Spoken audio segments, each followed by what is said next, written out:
have what's left of me, I'll take the rest of you. Our love ain't nothing new, but isn't love no clue? This game is meant for two, and we've been playing for so long, I'm not sure what to do. Like what I'm gonna do, cause I'm so in love with you. Now you calling up, asking me if I can come over. Here loving you again, and I know we can't be friends. So how the fuck am I ever gonna get closure? I'm not the problem, you are. Every time that you're mad, you go get drunk with your friends. Welcome to the Hang with Mike and Matt. Hi, Mike. Hi, Matt. It's been a while. It has been a while. It's King Soto love song King Soto. featuring, oh, look at that, featuring Nell Woods with a Z.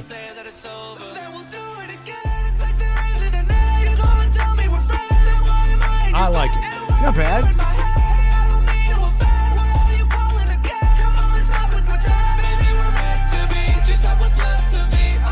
Like, for real, the camera work on this, like the music video itself, these are just like kids doing this. Like, the quality on that? You can do anything nowadays with an iPhone, man. Probably did it with an iPhone. I couldn't do that with an I iPhone. can't. I couldn't do it. Oh, man. Good to see you, man. Good to see you. Who was that again? King Soto. Featuring Nell Woods. Yeah, man. Good stuff. I Are like they it. local or are they? Yeah, so my son helps produce some of his music and co-write some stuff and, you know, handle some of that stuff. And then Soto's local. Yeah, good. He's a good kid, man. Good dudes. I mean, better than 80% of the stuff on the radio right now. I'm not a big fan of what's going on. I don't even know what's going on. It's bad. It's bad. I've been stuck in this like jazz Oh my God. loop, but Jazz. not the classical. Spyro Gyra. All that like Chris Bodie. I've been just like real chill over the holidays. I'm like, just easy listening to smooth jazz. No Barbie Girl. No Ice Spice. No Nicki Minaj. No, I've been trying to avoid it. Have you heard Barbie Girl? I don't know. It's so bad. Is it the one from the Barbie soundtrack? Yeah, I believe so. Then yes, It's my daughter played it for me. It's atrocious. It's atrocious. And it's just a takeoff of the Aqua Barbie Girl song, right? It's got the sample in it. It's got the sample in it. I can honestly say I have not listened to more than 14 seconds of it. Did you see Barbie? On principle. Oh, it's a good question, Matt. By the way, Is it? it is. By the way, it's the Hang with Mike and Matt. Took a week off. We're back. Good to see you guys. Saturday night, whenever, Saturday, Donna and I, we can never find anything to watch. You know, going through the Netflix, going through the Amazon Prime, and Donna goes, why don't we for the hell of it watch the Barbie movie? And I'm like, no, it's going to be terrible. She's like, well, and I was like, yeah, well, maybe let's so we can relate to the rest of society. The movie was a big smash. Let's watch the Barbie movie. So we put on the Barbie movie. Did you rent it or buy it? Oh, rented it. I'm not buying it. Oh, I was going to say, but sometimes the rent versus buy price, you kind of go, I might as well buy it for. Well, that maybe, but not for this one. Okay. I knew I wasn't going to like it enough to want to keep it. And so we're watching it, and it's like the first 10 minutes, I'm just like, this is the worst stuff I've ever seen. The acting of like Ryan Gosling, I want to punch him in the face. Wow. This is terrible. What a review. Oh, it was just worse than I could have possibly. And I was like, okay, this is all a setup. I get it. It's a setup. This is all this stupid Barbie crap. They're living in their Barbie world, but it's about to change because she's having dark thoughts and she's coming out of Barbie world. And I said, then it's going to get good. Right. It got worse? It was just as bad. The real world was, I mean, they had Will Ferrell, this is the Mattel president, CEO. Okay. And I was like, oh, okay, here we go. And he was terrible. It was just as absurd. It's like the real world was also Barbie world to me. It was BS. I hated it. We turned it off after 25 minutes. Yeah, I don't know why I would think for one iota of a second that you would like that movie. That is such a non-Mike movie. I like all movies, Matt, if they're just halfway decent. Okay, let me challenge you then. Okay. Seeing that you were hanging out on the couch and scrolling through Netflix and Prime and all these different things and you couldn't find a thing to watch, so you rented Barbie. Yes. me go back to my question for you a few weeks ago. Have you seen Wolf of Wall Street yet? Oh, you know, God, see, instead of watching Wolf of Wall Street, you rented Barbie. I know. You got what you I deserved. get what I deserve, and I will make a solemn oath to you that we will watch The Wolf of Wall Street before the next hang. I guarantee it. I guarantee. Lock it in. Lock it in, because I know it's has to be 1,000 times better than Barbie. Oh my God, it has to be. I didn't see Barbie, but it's got to be. And I mean, like, I would never have gone to the theater and paid that money to see this. You wouldn't dress up in a pink shirt and shorts and Donna all that Barbie jazz. and me and as Ken. Well, you know, for my Instagram. I would do it for the gram. I would definitely do it for the gram. No, it was really just to prove ourselves right is what it was. It's like, let's see how bad this movie is. Was it as bad as you thought, or worse than you imagined? It was worse. Oh, I thought there was a chance. I mean, I thought there's like a 10% chance that I'm going to go, well, you know, it's really stupid, but it's kind of good. Garbage. I mean, Margot Robbie's hot. I don't Ryan know if that's Gosling, you know, and Margot He's Robbie, hot too. they were both, you know, they played the part physically, you know. Yeah. She's got the Barbie, everything, and he's got the Ken with the washboard. I almost think they had to do some makeup on that, because he just, like, you know, you can't go around the whole movie flexing your gut, you know, like he had a six pack the entire nice movie. core. What a big, like a deep six pack. Well, if you I think they're putting makeup on there. probably. If you think Margot Robbie's hot or your style, Wolf of Wall Street, she's naked in it, and it's a sweet nude scene. So multiple times. So it's a nice little reason to watch Wolf of Wall Street as well. That's Leonardo DiCaprio, isn't it? Yeah. Yeah. Okay. Wait, I don't know why I keep talking up that movie to you. I mean, it's like 10 years old, but every time it's on, it's one of those movies that you just don't shut off. It's like a Goodfellas or a Casino or anything like that. We just keep watching. Like what coming out today? What kind of movies are equivalent to the Wolf of Wall Street, or I'm trying to think Like a classic. A classic movie. You know, it's like, when's the last classic movie? It's like the last classic movie. I mean, honestly, the one that comes to mind is Wolf of Wall Street, and that was a decade ago. That was at least a decade ago. I mean, I'm sure there's something in the past that, a few years, but I'm not going to the theaters. I haven't been to a damn movie theater in years. I couldn't even tell you what the last movie I saw at a theater was. So it couldn't have been that classic for me to want to get up and go to the movie theater for it. Yeah, we were thinking about going to see something. We said we were going to go see. It was the new Eddie Murphy, 48 Hours. I saw. Really? I saw it on TV, and 48 Hours. It was sorry, Beverly Hills Cop. Okay. And that was. I don't know if you've seen them. They're probably dated. No, I remember them. Yeah. But they were. Axel. I mean, come on. Axel Who doesn't Foley. remember Axel? Axel Foley, and so they're showing the previews, and it's got all the old guys, who are the exact same cast. So that's kind of cool seeing them, the exact same cast. But I'm thinking, and it looked all right, and I was like, I'm gonna go to the theater and see it, because I need to get out and go to a movie, So you were the one. Then at the end of the trailer, it's like on Netflix, so I don't have to go to the movie. It's a Netflix. Yeah, it's a Netflix deal. That's. So I was gonna go. All the Netflix movies, it's just second tier movies. Like, I haven't seen one on Netflix that you go, oh my God, that was so good and compelling that would have been a blockbuster in the theater. Like, there's almost like a reason why it goes to Netflix. It's kind of like, it's a good movie. Yeah, it's but not bad. It's not bad. It's not going to move the needle at the box office. I think you're getting what you pay for. Netflix isn't going to invest $20 million in all their movies. They're not, or $100 million. They're not going to invest that. So you're going to get. And I was talking to Donna about it. I said, they're getting this. You got so many apps and all this spread thin, and you're going to get all this watered down second tier stuff, and you're going to get used to that.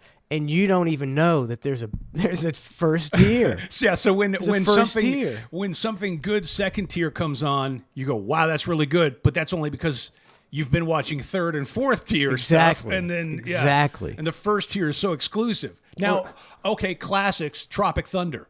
I don't know how old that one is, but that one just stuck in my head as one that I could watch over and over again as a classic that's not terribly old. The Robert Downey Jr., the whole concept and the character. Genius. I mean, that's one of my favorite performances of all time. And it's like to take that role, it's like that's ballsy. It's so good. And nobody, you'll notice, with all the political correctness and snowflaking and wokeness, nobody says anything about that because they can never say stuff about stuff that is so good that people, you're not going to cancel that movie. People would be like, that would turn people against the woke movement alone. Yeah, like they tried to cancel Tropic Thunder. Dude, Robert Downey Jr., I was listening to, this was years ago when Stern interviewed him, and he was talking about, there was a movie out Hype called... Train is closed. Driven Too Far, 27-month subscription. Appreciate it, Driven Too Far. Luis Linares, 39 months. That's deep, Luis. VW Rick, 51 months. Holy crap, that's a long-ass time, VW Rick. Spice Boys Gold Mike Doorstop. That's somebody's name. Oh, okay. I'm like, what happened? I mean, that's somebody who obviously did you have a gold mic, or there was some gold mic involved? I never had a gold mic. Did he have a gold mic ever? I don't think so. I know. Right, currently, I believe that Dan Diaco has a gold mic. Why? I think an actual gold, like... I believe so. It's a word on the street. I mean, I don't know. Word on the street. It's Dan Diaco has a gold mic. Psst, hey, did you hear? Hey, my microphone's golden, man. He spreads it around. Yeah, he lets everybody know. Yeah, I think he brings it. He bought his own gold mic. I think. How much does a gold mic cost? I think I've only seen. Or maybe I've only seen one gold mic, and I think it was Seacrest uses a gold mic. I think there's a couple. Because I think there was a reason for it. There's some sort of better. I don't know if it's better compression out of it. So, there's some sort of like better condenser in there. I don't. It's all. I'm probably buying into the hype. Well, but maybe there is like a slight difference, but people get Not gold enough. mic. They get them because they want to say, "Oh, I got a gold mic." Hold on, a gold microphone. How much do you think a gold mic? What is it? Is it an RE20? I would imagine. I believe so. Because that's the only gold mic I've ever seen. Yeah, I believe so. All right, so an RE20. Okay.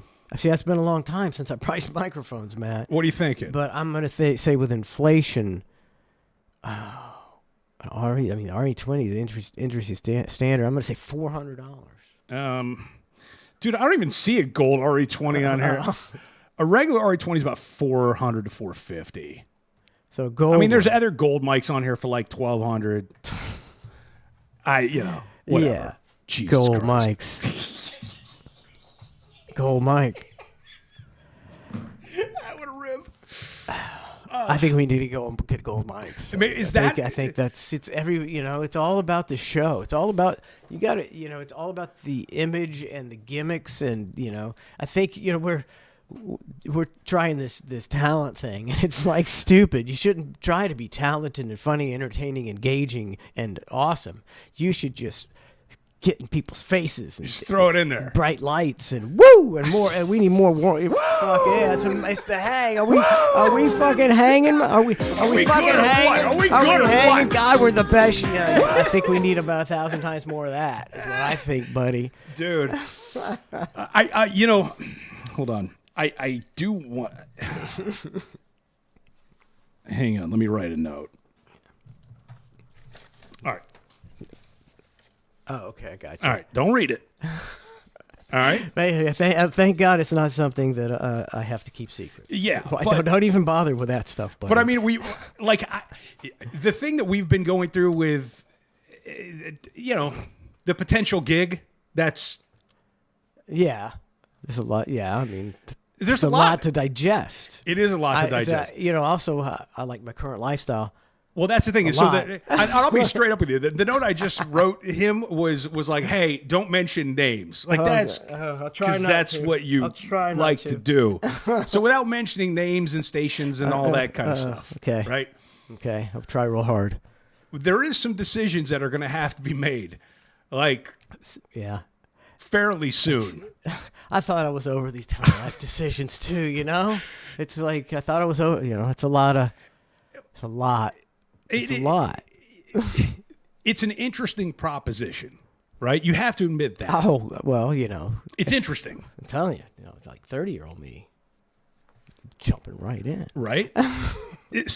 Right, I get it. I like to nap a lot now. Yeah, No, it's kind of like... I'm just kidding. Well, But I'm not actually. No, I like to. When I used to, we'll get right back to this. But when I used to do the old show, if I had the sweetheart deal. 4 hit the door. Yeah. I always did my work. I always did my fucking work. But 4 hit the door and home. Fucking hour and a half nap, 5 days a week. That's pretty awesome. Lucky. Okay, so this would not be that. This would not be that. Yeah. Which is kind of the rub, right? Like, Yeah, it's the rub. it could be. Yeah. I guess interesting is the best word for it. But Okay. but I don't know if that would, because the audience you've built on this and what you're doing, I don't know. Like I don't know if it's something you're really interested in or not. Or maybe this isn't the right thing, or as opposed to what I'm doing now. Yeah, I think we've had a little bit of conversation, but we haven't really. But there is decisions again that have to be made. I think. I don't know if you agree, but I think we would definitely continue to do this in some form, or at least throw bones to this audience still. With the hang, just because they're the people that got us, if you know what I mean. I totally know what you mean. I'm big about loyalty, and not fake loyalty like some people we know. But I think that's got to be that's sort of that could be a point of contention. I don't know, and I don't know, if you're watching or listening on Twitch or whatever. I mean, anybody in chat, like, would it be interesting to hear this on a different, I don't know, forum, shall we say? Yeah, I don't know why it wouldn't be Like, just as interesting. Would we want to do this for 25 hours a week? It's so easy. It's so easy. I mean, we did 3 hours, almost 4 hours last time, and that was easy. But we're drinking cocktails, we're hanging. We'd have to drink cocktails at like 6 a.m. We see each other once a week. It's like that's like like nothing. That's the thing. Do that in my sleep. I don't know about 5 days a week. It's a big. That's the thing that we've got to. It's a big effort. But also, you also have to see, when we do this, we talk basically for 3 hours straight. Yeah. We're not taking 6-minute, 8-minute breaks. Correct. I mean, we're talking, and we don't have any problem doing it. It just happened to tell you, oh, shoot, it's an hour. We got to go. Maybe that would be the same vibe. I don't know. So here's the thing that I didn't tell you. He's such an ass. I know. Just because we haven't had a chance to chat about it. This is one of the individuals that they've thrown out. Gotcha. Bringing on.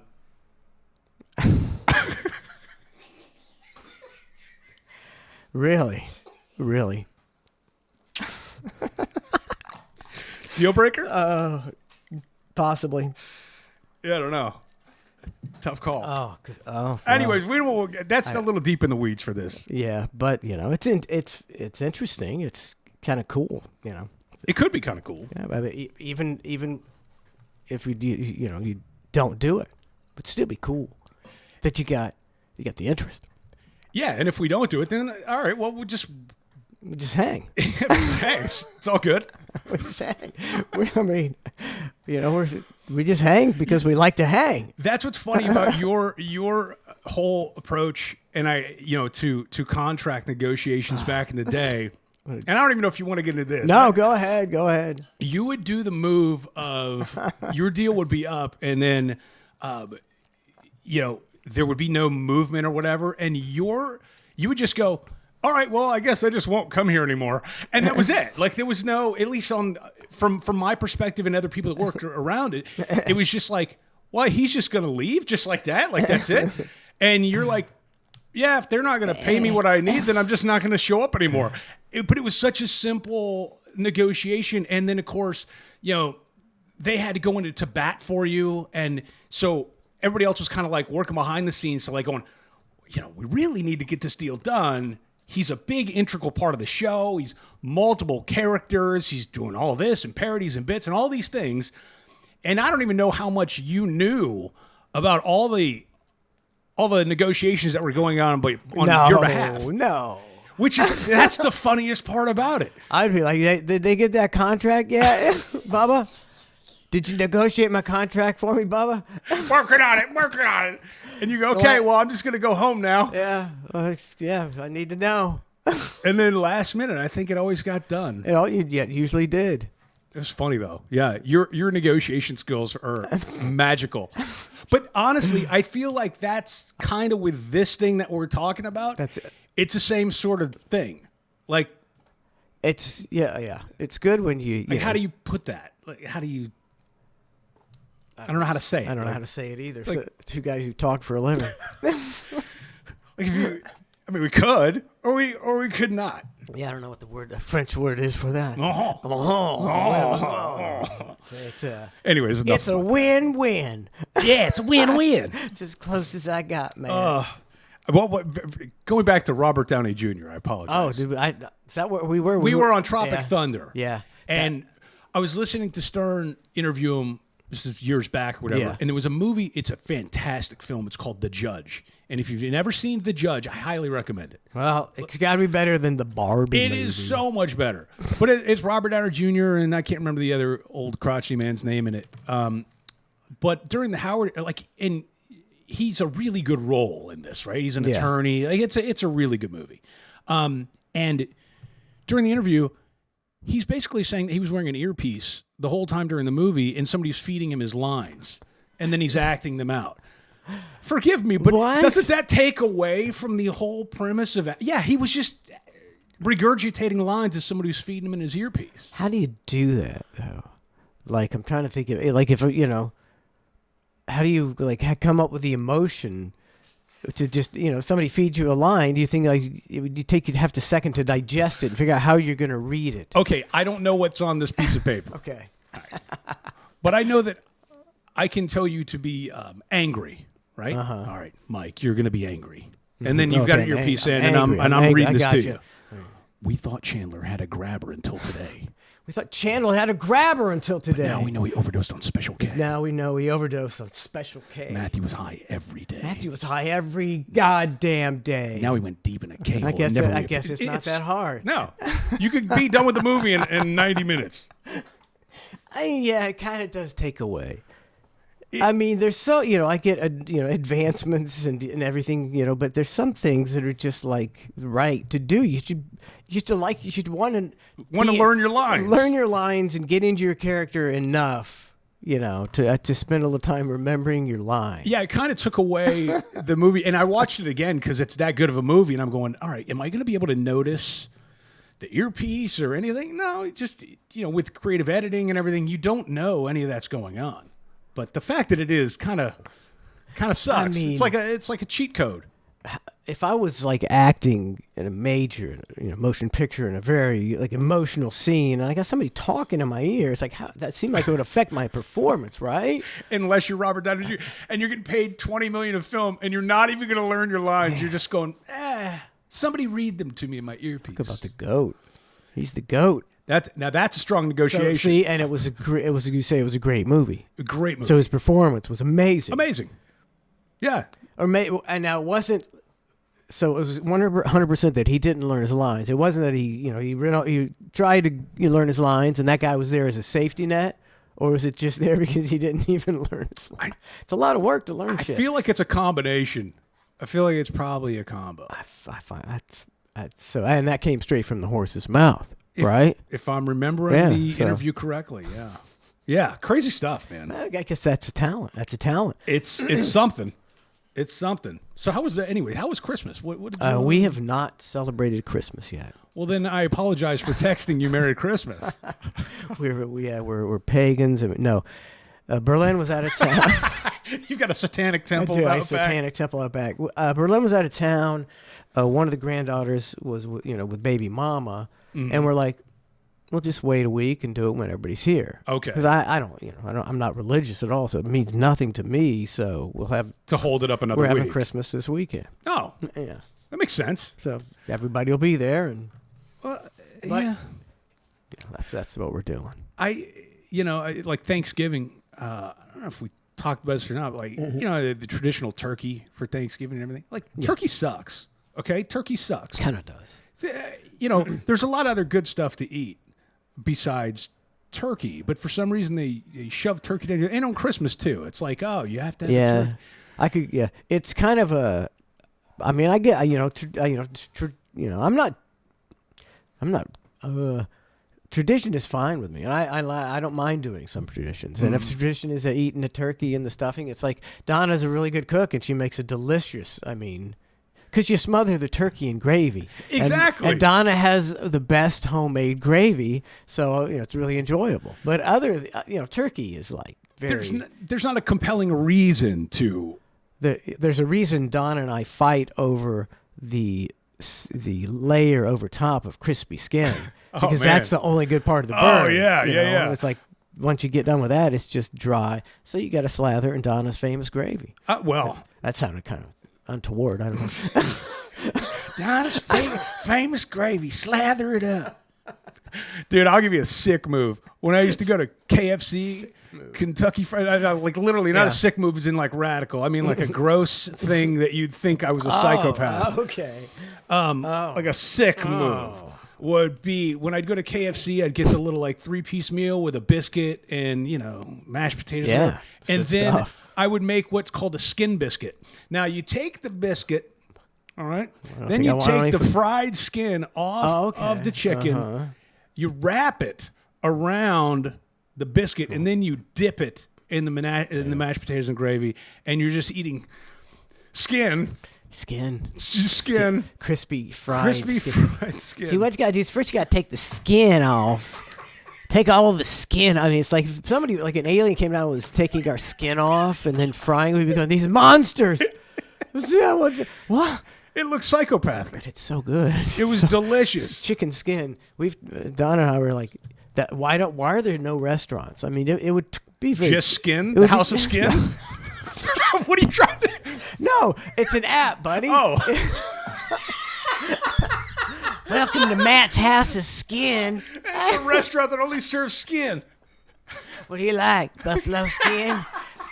We got some special skin in the back that nobody else has ever eaten, if you know what I mean. Wink, wink.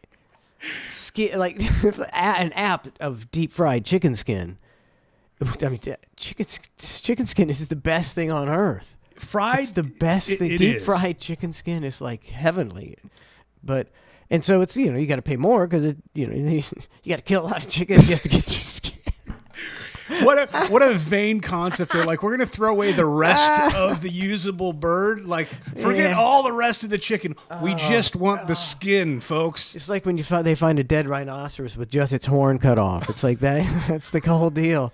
It's the whole deal. But it's so good. But if you had, I'll take the half pound of chicken skin for $24.99. I'll gladly pay it. I know, just oh my God! You got to try the skin biscuit. Wrap that skin around the biscuit and dip it in mashed potatoes and gravy. Sounds nasty. It does sound nasty. Hey, you want my skin biscuit? I'll give you my skin biscuit. Oh, eat it up. I'm waiting for. There's gonna be somebody on Twitch who's gonna be like, Matt's skin biscuit is gonna be their screen name or something. I've never told anybody about my skin biscuit before. Biscuit. Are we? Were we gonna do a Let's Talk Pussy tonight or not? I don't know. Do you know what? What? I think the reactions on that. Like, I don't. Like that's only on the VIP. Does anybody? Yeah. Does anybody it's only know on the VIP? And I've asked the VIP repeatedly to give me some input about what they like and don't. They're obviously happy with the VIP because they're still on the VIP, but they refuse to communicate with me. Now, wait, anybody listening to this has no idea what even we're talking about because we just did it for the VIP. That's true. So, and we kept it secret. Super because secret. It's so good. Except it's on Spotify and TuneIn and all so we your can other stuff. The cat's out of the bag. Yeah. Oh, so to speak. It's out of the bag. It's out of the bag. If you want to download our exclusive podcast, Let's Talk Pussy. Let's Talk Pussy. It is available on Spotify and everywhere else, I guess. I don't know. I put it up there. Now, you put it up. You put it up on your channel or the whatever, the Hang channel or whatever it is. No, it is a completely separate podcast that has nothing. There's literally no affiliation to us at all. I gotcha. It just says Let's Talk Pussy with Mike and Matt. And does it have a glorious description of Of us in the podcast? Yes. Oh, should I go to it? If you got it, go for it. I'll have to let me see if I can pull it up. It's such a cheesy, corny graphic on the front of it too. Yeah, we just decided to do it because Mike's a big fan of cats, which I had no idea you were so into cats. That you, I've had so many cats. You were like, let's just do a show about cats. It's about, as Matt would say, niche. You got to find the right niche. Niche. I have to find it. But okay, look, I'm telling you right now, Catitude, we're coming for you. Meowcast, shove it up your ass. Are there other ones out there? Yeah, of course. Oh. But no, you see, we're better than all of them. I haven't heard these. I'm sure they're just like I was listening to the radio, and iHeart just pimps the podcast like just nonstop. Pimping Nothing wrong with that. That's a great marketing strategy. But it sure is. And so it was like these two people come on and sound like just average people, and their deal is they are going to review. They have the Glee podcast. Okay. And they're gonna. Not the actual Glee, just like they talk about Glee, and they're gonna review the last 3 seasons of Glee, and I'm like, is Glee still on? No, no, makes it difficult. And I bet they've got tens, if not hundreds, if not a million people, because all the people that are Glee marks will. They're still trying to hang on to that Glee, even though it's been gone. In that case, we'll do a Seinfeld one and break down. I know every episode of Seinfeld front to back. Kayfabe. Oh. So yeah, okay. So my description. So basically, we just got to find a niche. Every week, we should try out a new niche. Well, and I'm going to say niche because I can't stand saying niche. I know it's very. every week, we'll determine a new gimmick. Well, my friend got in trouble because he was listening to Let's Talk Pussy. His wife saw it, and she was like, "What are you listening?" And he calls me. He goes, "Hey, can you explain this?" So then I had to explain our concept to, maybe that's not the greatest name. Oh, dude, it's a heat getter, or maybe it's the best name. Wait till you hear how corny my description for Let's Talk Pussy is. Let's hear. All right, first of all, it's Let's Talk Pussy with Mike and Matt, and then a hashtag We Love Pussy. Okay. Now, the description on here just says, pussy. Cats, that is. People love cats, and we are no different. We hope you enjoy pussyfooting around with us. Is that it? That's it. But you see, just real corny description. That's brilliant because you hook them in with the corn. Because the average person, they wouldn't even understand. They would never tune into Let's Talk Pussy. But you reel them in with the corn, and they go, "Oh, it's a joke," and then they super corny. And then you catch them. Then we catch them. Catch them. I'll show you the number of downloads that we had as of yesterday. I think you'll be quite surprised at this. And again, don't give this. I won't give it away. This is privileged data. If I do not give it away, I'll be stone faced. Stone faced. Show some sort of emotion at this. Was the words before that? Was that from the last one or the? Yeah, that was the last. Okay.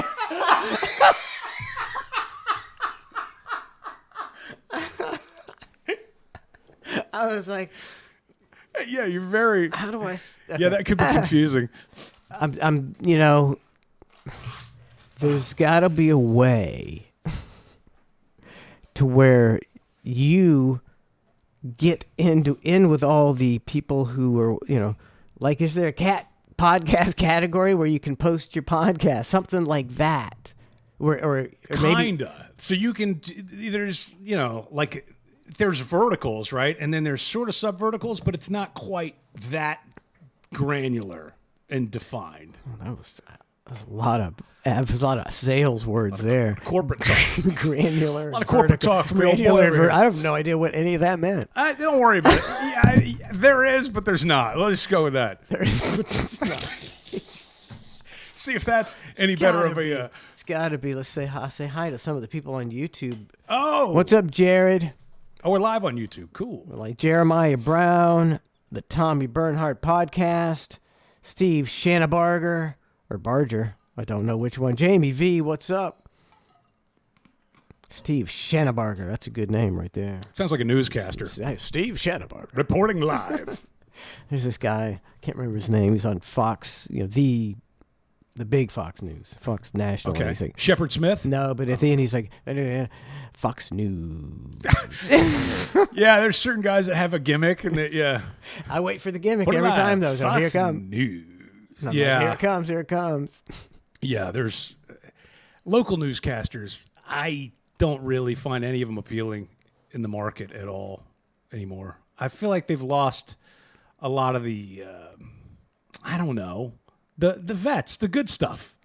I agree. Now they're just bringing in these street reporters that make like $30,000 a year, and they're just like, yeah, I'll go to the scene, and they're reading off their iPad the whole time while they're on camera. They're like, so today 2 people were like, it's literally, there's no effort put into the reporting at all. I talk about this with Donna because somebody who's been in the broadcast industry, albeit not journalism, but not television. It was radio, but still there was always standards.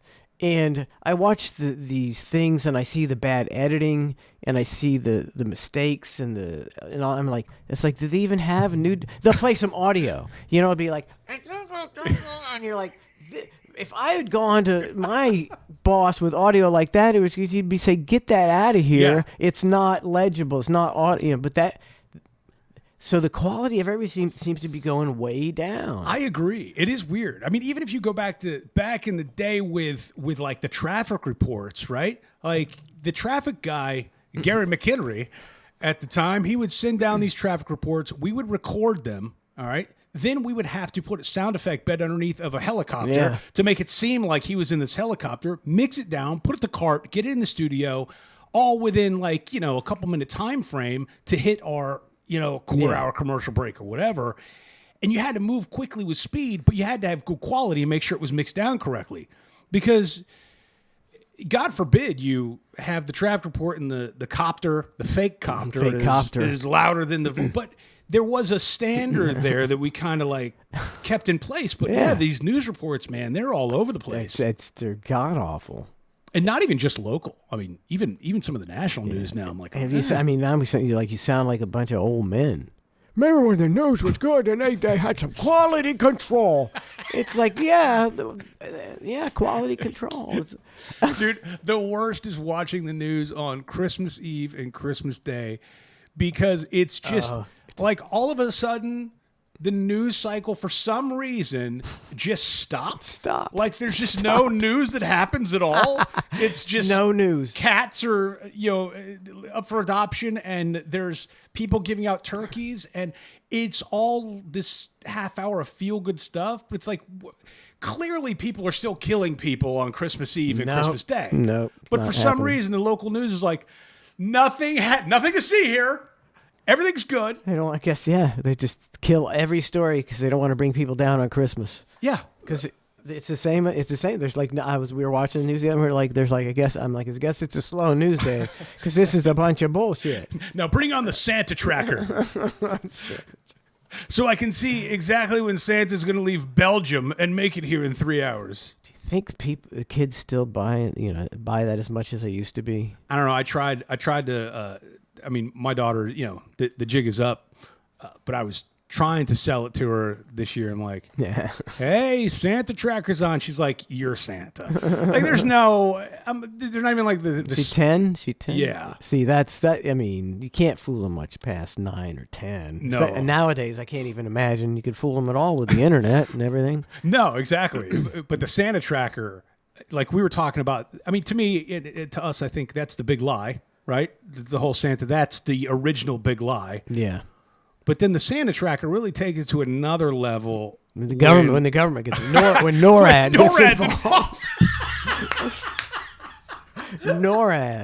NORAD is in on it. And all the weathermen are all like, Santa truck, and they're showing sleigh. How am I supposed to trust this news, man, ever again? It shows like an outline of Santa and reindeer, and it's like, every other image on the radar is a blip. I'm supposed to buy for Santa. I gotta buy this shit. NORAD. The jig is up. The jig is up. And then it's like they were interviewing the NORAD spokesperson on the news, and she is doing a 10-minute spiel about them tracking Santa. I was like, oh my gosh. You realize there's nukes out there, right? God. There's weather events happening. There's all kinds of stuff going on. That's proof that the moon landing is fake. It's all fake. Like they're faking the Santa deal. Bro. They're in on it. You know, I ended up in a week ago or something like that. I ended up in Ocala, Florida, which is Not much there. not much there, right? I wouldn't. It sounds like a real armpit, right? It doesn't seem like there's.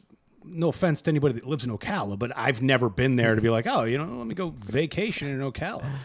Yeah, I think it's just like a lot of horse farms and open land. That's what I was going to say. There, we ended up going to this place called the World Equestrian Center, WEC for short. Dude, this place is amazing. It's like Disney Springs, like literally all the Christmas lights and everything. So I'm going, where did this come from and why is this here? Like it is, I mean, you're talking like stadiums for horse racing, or not horse racing, what are they, horse jumping and... Equestrian. Equestrian. Yeah. Yes. And it was incredible, like incredible. But the place, I looked up the project online, they have another one in Ohio. $800 million they sunk into this thing. In Ocala. How long does it take you to make back $1 billion? I have no idea. They have like 2,200 horse stalls, and they have these events Wow. all the time. I mean, I knew Ocala was way into horses, but I had no idea. You didn't know the World Equestrian Center was there, right? Is it new? Is it relatively new? Or is it Yeah, it opened up in like 2021, maybe 22. Never heard of it. It is a trip. I didn't know if, because like you're a horse guy, so I'm going maybe. Well, so you're like, Bubba, you have horses. Don't you say that. Trying to pigeonhole me as a horse guy. Sorry, you have horses. You have experience. Yeah, in that world. Little bit. Yeah. I didn't know if you have a finer appreciation for that sort of thing or not. No. Okay. Yeah, that makes sense. I don't know why I would have thought that. I have no idea why I would have thought that. I'm not a big equestrian guy, but I'm not an equestrian hater. I don't like the thing where they make them go like awkward. Their heads are down and they gotta dance. It's Snoop Dogg doing a voiceover of that, like we talks to with Kevin Hart, I think. Yeah, they're like the Olympics. Look at that horse, he crip walking. But I've watched a few. What do they call them? Horse jump competitions in my day. I have to find them in person. No, on TV though. Okay. I don't like them because it's like figure skating. You're like, you're gonna fall. Oh, it's you're on the kind of the edge of your seat that the horse is gonna hit those rails the whole time. What's nicer to horses?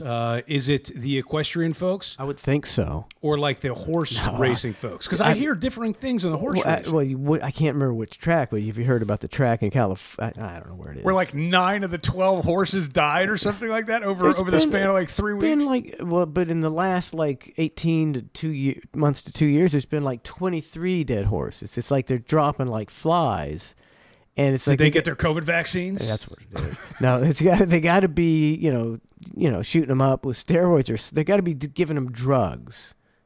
I think drugs are, there's a lot of horses that get disqualified in horse racing because they're drugging the horses. I did not know that. It's real talk. I didn't know that. I don't think drugging the horse would really be as effective in equestrian. I think they're drugging, the horse. They're giving him some kind of speedball or something to get, before the race. Well, the race horses, it's a controversial thing because either people go, oh no, those horses are treated better than anything ever, or people are going, oh man, they treat those horses terrible. I don't support that. There's no in the middle of like, maybe they treat them all right.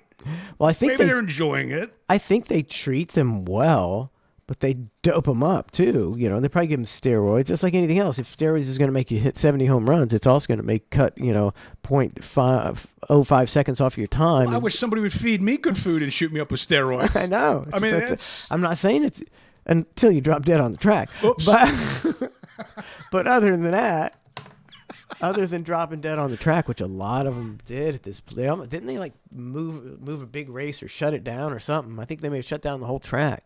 After like the 27th horse, they were like, okay, yeah, enough already. Yeah, there was something weird that happened. Yeah, I don't know. It seems like that sperm is worth a mint.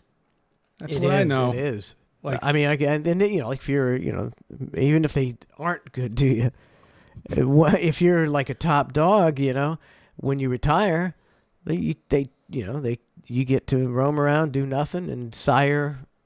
Or actually, they probably jack you off, and they jack you off. All good either way. I think they put them on like a fake horse, and the horse is like, oh, No yeah. way. It's like a blow up doll for a horse. It's like a sex doll for a horse. You got to be kidding. I'm pretty sure that's what they do. Can I look that up, or is that something that you can don't? look it up. I don't know if I don't want to wanna look look it that up on my That's what I'm computer. saying. I don't know if I want to either, but that does sound interesting. I think they do. I think they mount a fake horse How and they does collect the horse semen, the stud semen, which goes for big bucks. Oh man. So it's the life. Yeah, I'm not going to do this. Yeah, it's we'll just go with it. Yeah, I'll go with your theory. I was like, how does a horse get nah.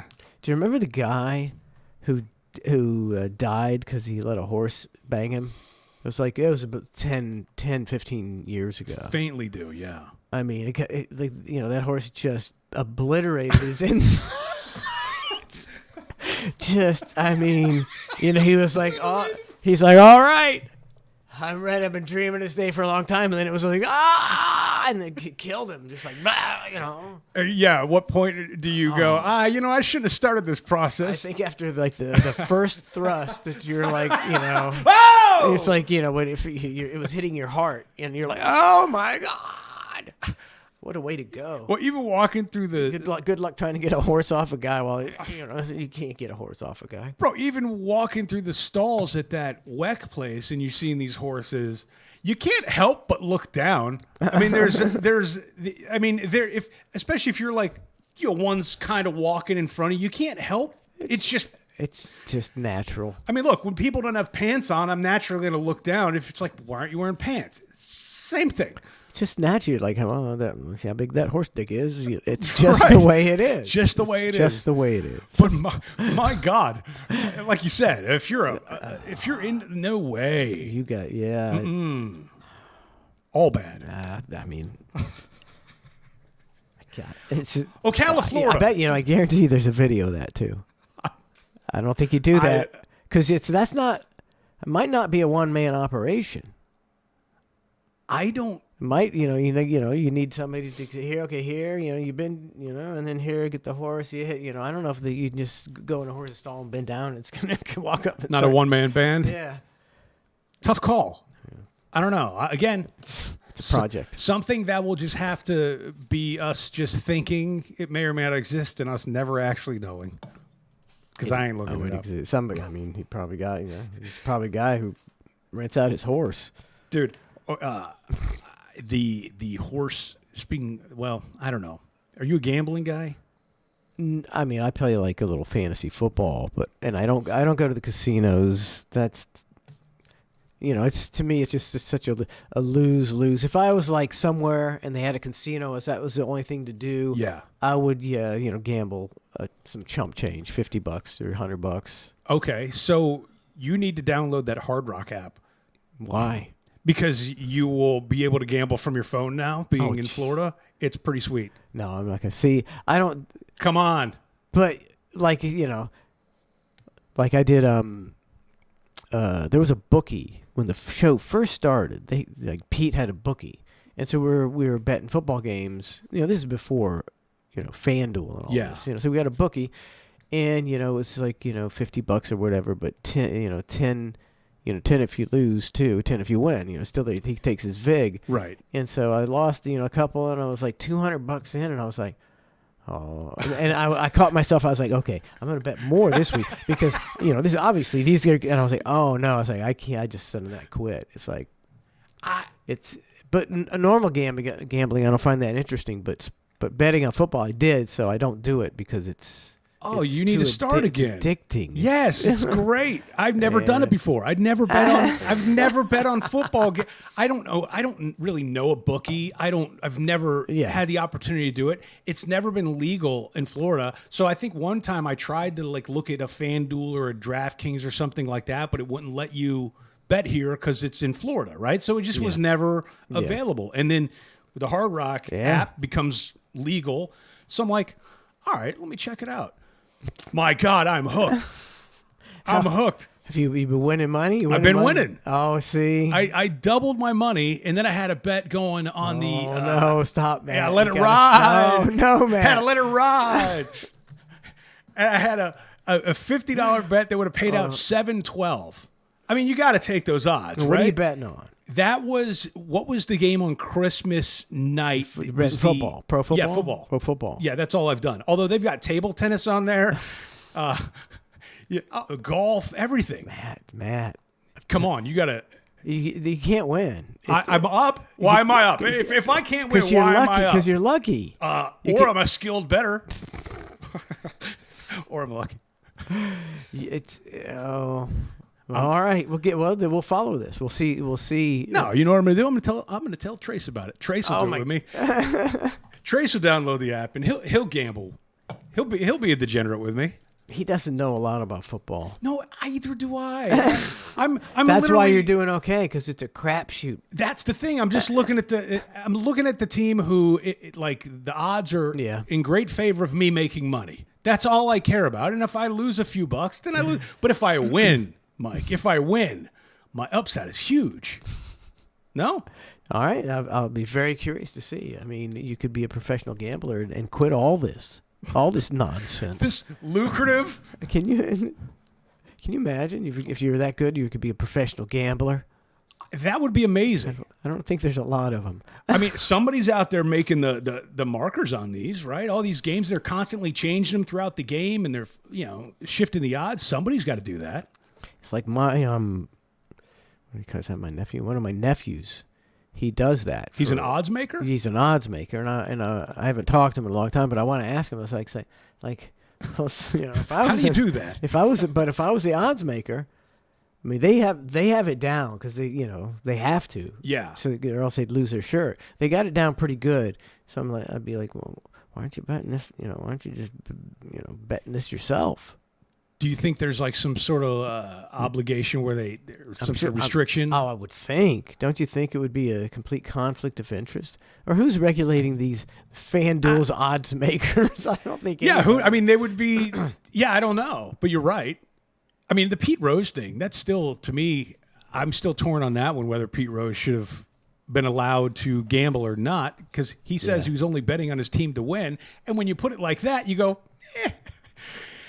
If in fact he only bet on his team to win, but how are you going to prove it? You can't prove it. You can't prove it. I don't think you can prove it. So, but he does seem like the kind of guy that would just bet on his team to win. He was kind of like a maniac, Yeah, that's throw true. His body around, win at all costs guy. But until you're the manager and you're going, or I could just put these ass buckets in and lose the game. Yeah, and when so you're Pete Rose, you only bet on your team to win, and your team ain't winning. And so now you're, $800,000 in the hole, and the guy goes, "Hey, we can make this go away. You just lose tonight, guaranteed." You got to throw. I mean, you got to throw that game, right? But it's hard. Yeah, but it's hard to throw. Baseball is just, you're not calling plays. As a manager, you're just making the lineup. Yeah, and So you yanking can't- a pitcher every now and again. So it's hard. Yeah, I don't know how you'd throw a game like football. You just call shitty plays. You can call shitty plays, but there's so many variables. I don't know. There's a lot of variable. See, like there was a referee for the NBA who came on the show and was saying, he kind of Donahue or something. Donahue, and he would throw, not the way he would call games could manipulate it, and it's easy to manipulate basketball and football with as a referee, so much easier. Mm-hmm. Guy gets a 60-yard run, but you saw holding on that play, and that all of a sudden instead of being first down and goal to go, it's it's first and 20, and the drive never gets going. You've solved it with one flag, and the next other, you can manipulate with a couple flags. Yeah, you could. Yeah, I don't know how much refs get paid. What do you think an NFL ref is making? They all have other jobs. Really? Yeah, which is surprising. It's kind of ridiculous. I mean, I guess you're working half the year and half But the year still, you're not. You've got a specific skill set. You're good at what you do. The league makes billions of dollars. That's you can't true. hire some fucking full-time refs. And if you Oh, hold on now. They make good money. What do you think Well, let's see. I haven't heard in a long time, so I'm thinking probably close to six figures. Yeah, it says experts put the average NFL ref salary at $205,000. Why are they working? Then they got no excuse to work another job. Naturally, You can't live on 205K. Yeah, it says naturally more experienced refs on the NFL officiating roster will likely earn more, while new refs could earn much less. $250,000 for Tommy Barnhart and his big biceps. This this estimation includes the additional money that is earned per game. So either way, I mean, if you're a ref, you'd really have to have some. Like, that's the thing. If you're getting paid well, then you've got to have some sort of motivation above and beyond for you to get in there and throw a game. So as long as they're getting paid all right. Yeah, unless they get. If they're making $30,000 a year, then you got to get in there and throw the games. Yeah, unless they're gambling and they're in a hole. I would never do that. If you're a ref, you're in control. Nobody knows. Yeah, and they say they're like, you can call holding on every play. So I wonder if they how hardcore they vet those refs. You would think, like throughout the year, if they're keeping track of. I think they keep a lot of track. All their finances and stuff. Oh, I just meant on their the calls. They definitely know. I don't know if they're allowed. How are they not allowed to keep track of somebody's finances? I don't know. I'm just saying, like, if you, But furthermore, I don't think I've ever heard of a ref getting fired. It's probably not big headline news, anyways. But I've never really heard of an NFL ref being like, "Oh, this referee got fired because he blew 5 holding calls or something like that." They just kind of get put into other games or shuffled around differently. Maybe they just don't. Maybe they fire them all the time, and nobody cares. I don't know, because I've never heard of a referee ever in my whole life. Getting fired. Did you hear the referee got fired? No, never. You just kind of go, the ref made a bad call, and then the game continues and life moves on. And if you're a ref, you get fired. What do you do then? You can't. You lost your job at the NFL level. Where do you go from there? Go back down to college. I don't know. I don't know either. I don't know. These are high thoughts. High thoughts. Remember, in the near future, you have to get high while I eat a ribeye steak. I forgot about that bet. What a scene. I don't know if I can go through with it.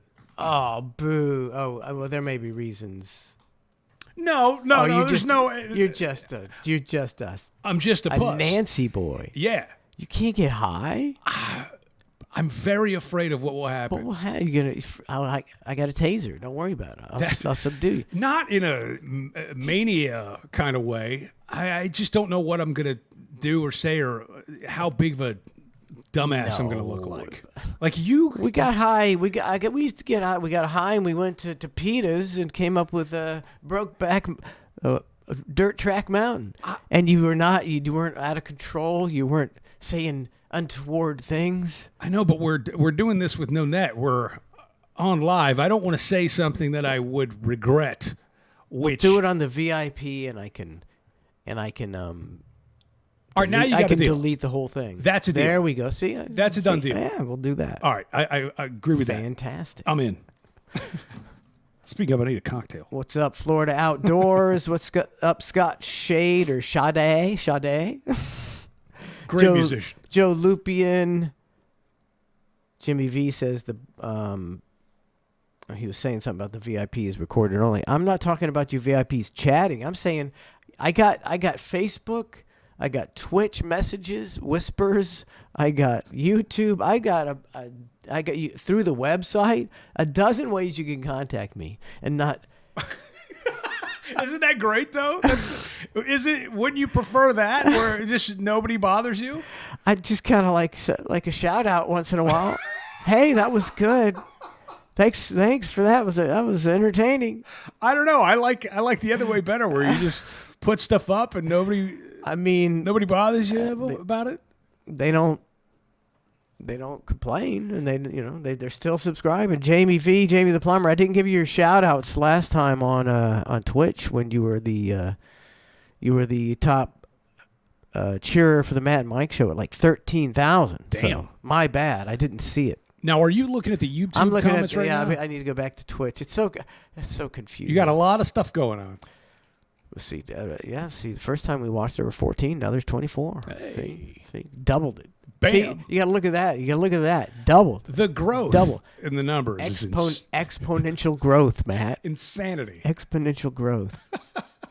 What time is it? How long have we been doing this? No. 7. They're about an hour. All right, definitely. You got to quit after an hour. We should have quit a long time ago. No, we're not quitting. We're going to take a quick break. I'm going to play you the since it's the end of the year. We played it once on Cluster F.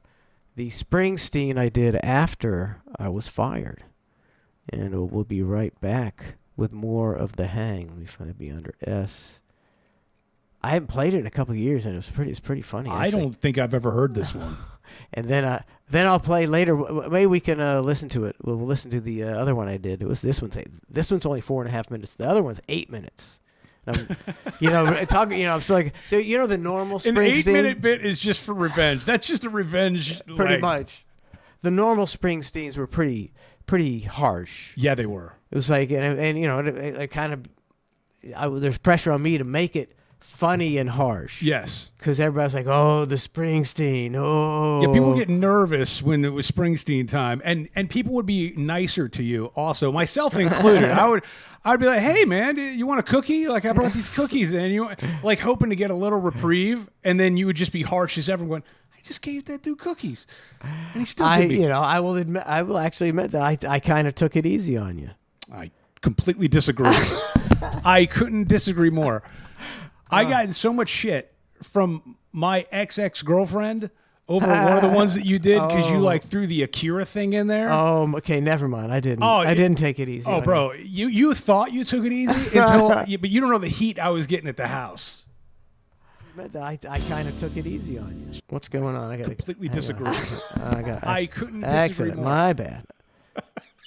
I was getting ready to hit something. Where'd it go? Spice is moving on up to the nighttime. Gonna tell the Bubba Army goodbye. That's when you're leaving. I do not remember this. I don't remember what. I think you were just still been there. I don't know whether it was before or after you left. I haven't heard this. I have no idea. Moving on up to the nighttime. I hope his dreams aren't pie in the sky. What a dick. It's great. Oh, I honestly, I meant to play this for you like a few weeks ago, but I didn't listen to it. I don't like, I like to just hear it. So I hope I'm not a dick. I hope that's not, that was a dick, but not a big deal. It's okay. That's just a rib. Big Shot Spice owns the kitchen, but he'll never pick up your bill. Now he's on in the nighttime with 3 whole hours to fill. Now he's up in the big leagues. Sure hope he don't fall flat. Hope he gets ratings or he'll be taking a job at the laundromat. Yeah, he's moving on up. That was kind of a dick. To the nighttime. He's got big dreams and stars up in his eyes. Sure hope he don't suck in the big time. I'd hate to see him out on his backside.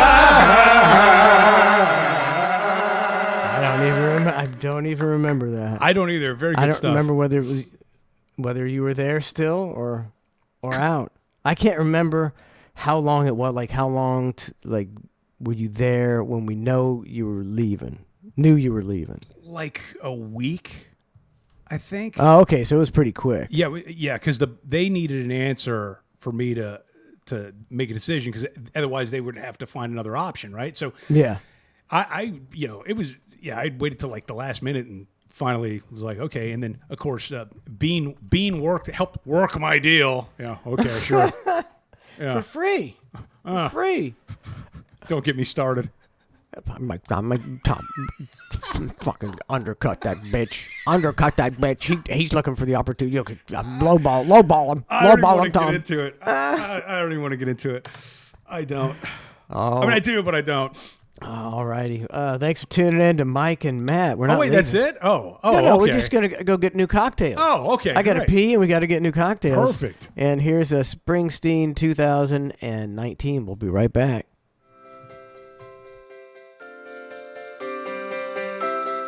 Oh man, you hear that? Sleigh bells. Sleigh bells. That means it's Christmas time. Christmas at the B. At the B. Where is everybody? Hello? Hello? What's up? Trace, my main man. What happened here? It's like a ghost town. I don't know, it's Christmas, so I decided to come by and give these guys some pops. Oh man, that's real nice of you, Trace. Rumor has it, they haven't had a pop around here in months. Oh well, I'll just leave this air freshener here. Air freshener? What for? That webcam girl got all the microphones smelling like shit with her ATM breath. Oh man, I guess nobody wants to listen to a fat, washed up, sexually deviant narcissist, even if he does have a girl who puts things in her mouth that were only moments ago inside her rectum. Oh man. Oh man, Santa, what's up? I guess you didn't hear. This place is out of business and out of gas. Oh, I know. I was just bringing that ATM girl a toothbrush. Her breath smells like Blitzen's asshole. Oh man, stank!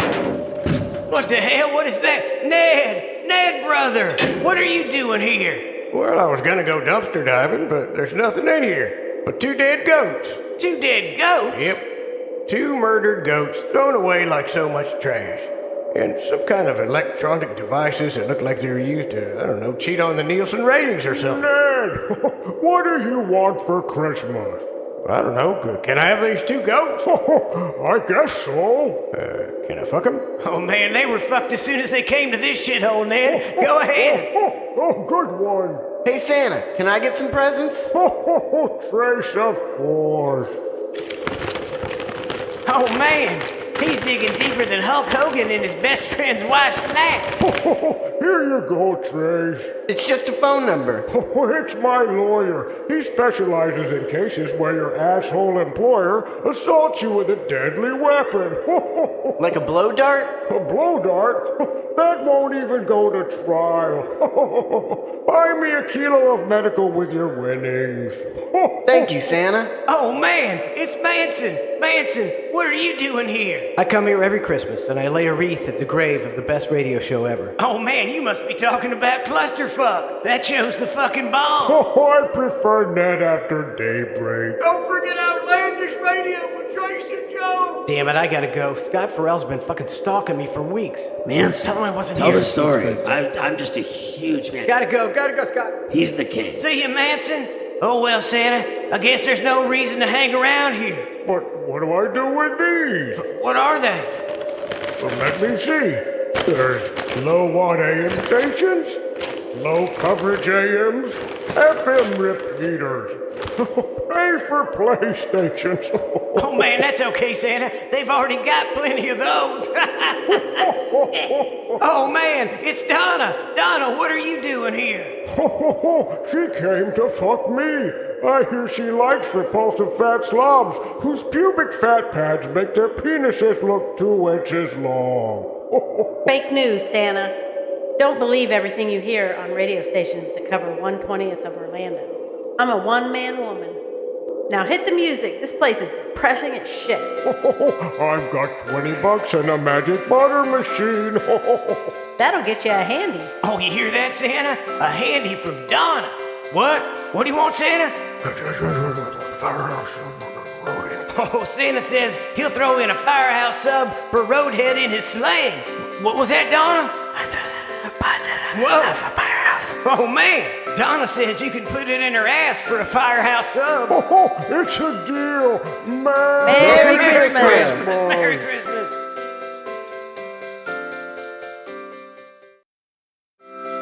Oh, man. Ned, you know what those sleigh bells mean? Garnet's doing reverse reindeer and I'm packing her like a snowball. Oh, God. Oh, man, come on, Ned. It's Christmas. Why you gotta be so nasty? The virgin birth gets me hot. Hot? What the fuck? Well, come on, Mary got pregnant by an angel. while Joseph peeked through a crack in his mud hut and jacked off. And don't get me started on the donkey in the stall. Oh, God. Oh, man, speaking of perverted weirdos, it's Fweet. Fweet, come on over here.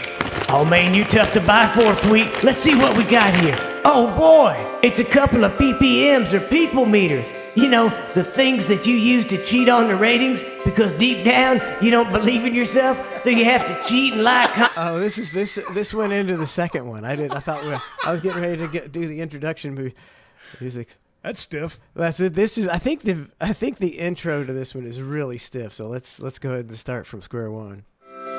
Oh man, Ned, you know what those sleigh bells mean? Garnet's doing reverse reindeer and I'm packing her like a snowball. Oh, God. Oh, man, come on, Ned. It's Christmas. Why you gotta be so nasty? Christmas. The virgin birth gets me hot. Hot? What the fuck? Well, come on. Mary got pregnant by an angel while Joseph peeked through a crack in his mud hut and jacked off. And don't get me started on the donkey in the stall. Oh, God. Oh, man, speaking of perverted weirdos, it's Fweet. Fweet, come on over here. Oh, man, you tough to buy for, Fweet. Let's see what we got here. Oh, boy, it's a couple of PPMs or people meters.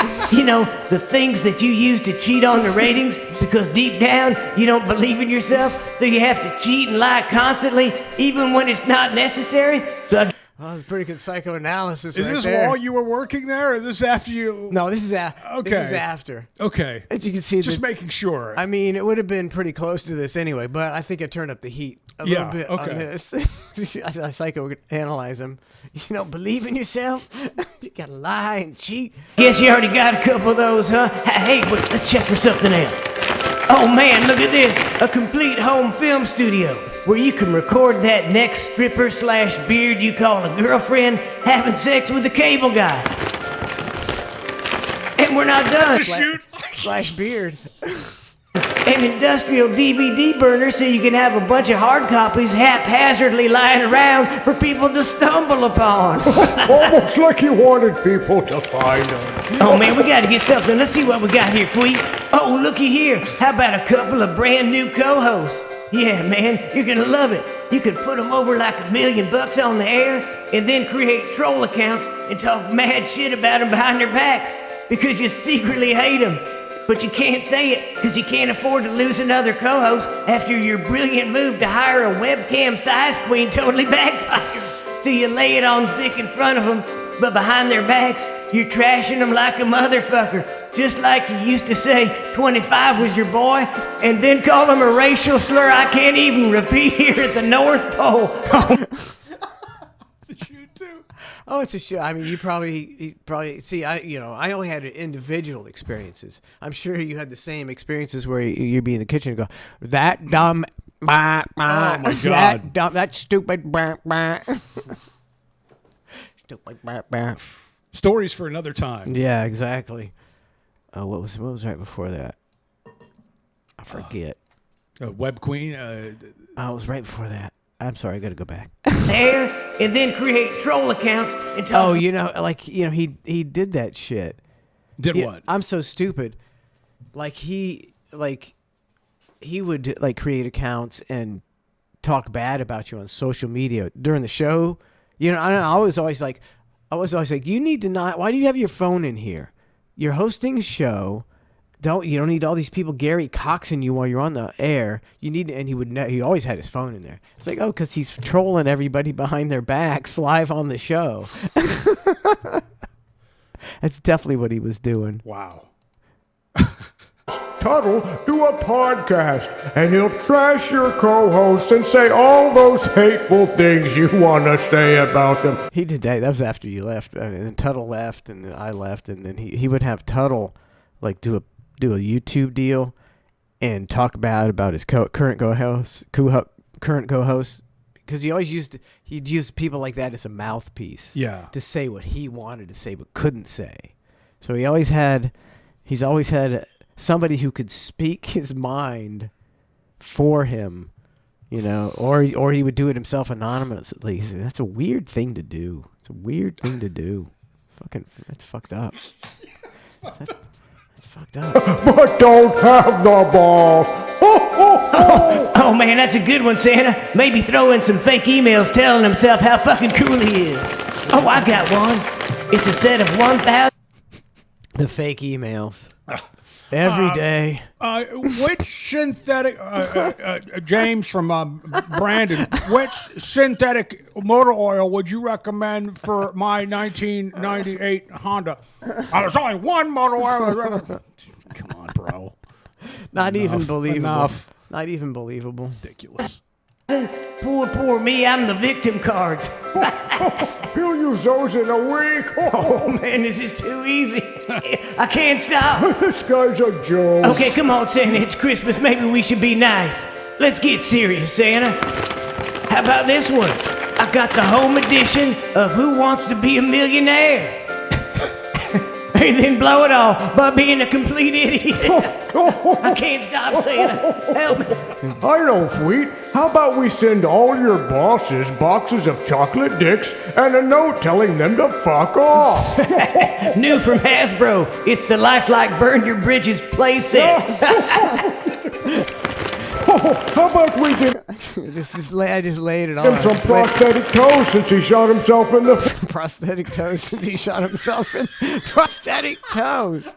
Prosthetic toes. I missed that I feel one. like this one only took you like 2 minutes to come up with, too, because it's just, I was like stream of I consciousness. could barely keep up with the pen. Put 50 fucking times. Oh, man. Oh, that's a good one. Oh, wait. Sweet. Oh, here come the crocodile tears, Santa. Maybe we should get him some acting lessons. Woe is me. The woe is me. Oh, wait, Santa. I finally got it. How about a shout out from Manson during the Springsteen bit? A shout out? Yeah, since Sweet is obsessed with Manson and watches everything he does incessantly and has his little troll bitches watch it and monitor it It was a stream. It was a stream of consciousness. Big time. and Consciousness. report back to him like some kind of pathetic lapdogs. Hey, Manson, would you do a shout out to Sweet? My pleasure. Hey, Fweet, thanks for running me off. Now I don't have to pretend to believe your lies every day. And I just wanted to let you know that every time you pulled me aside and looked me in the eye and told me your preposterous bullshit, I knew it was a complete fucking lie. You sad, sad, pathetic person. Is that a good shout out? Oh, man, probably the nicest thing anybody ever said to him, Manson. Oh, okay.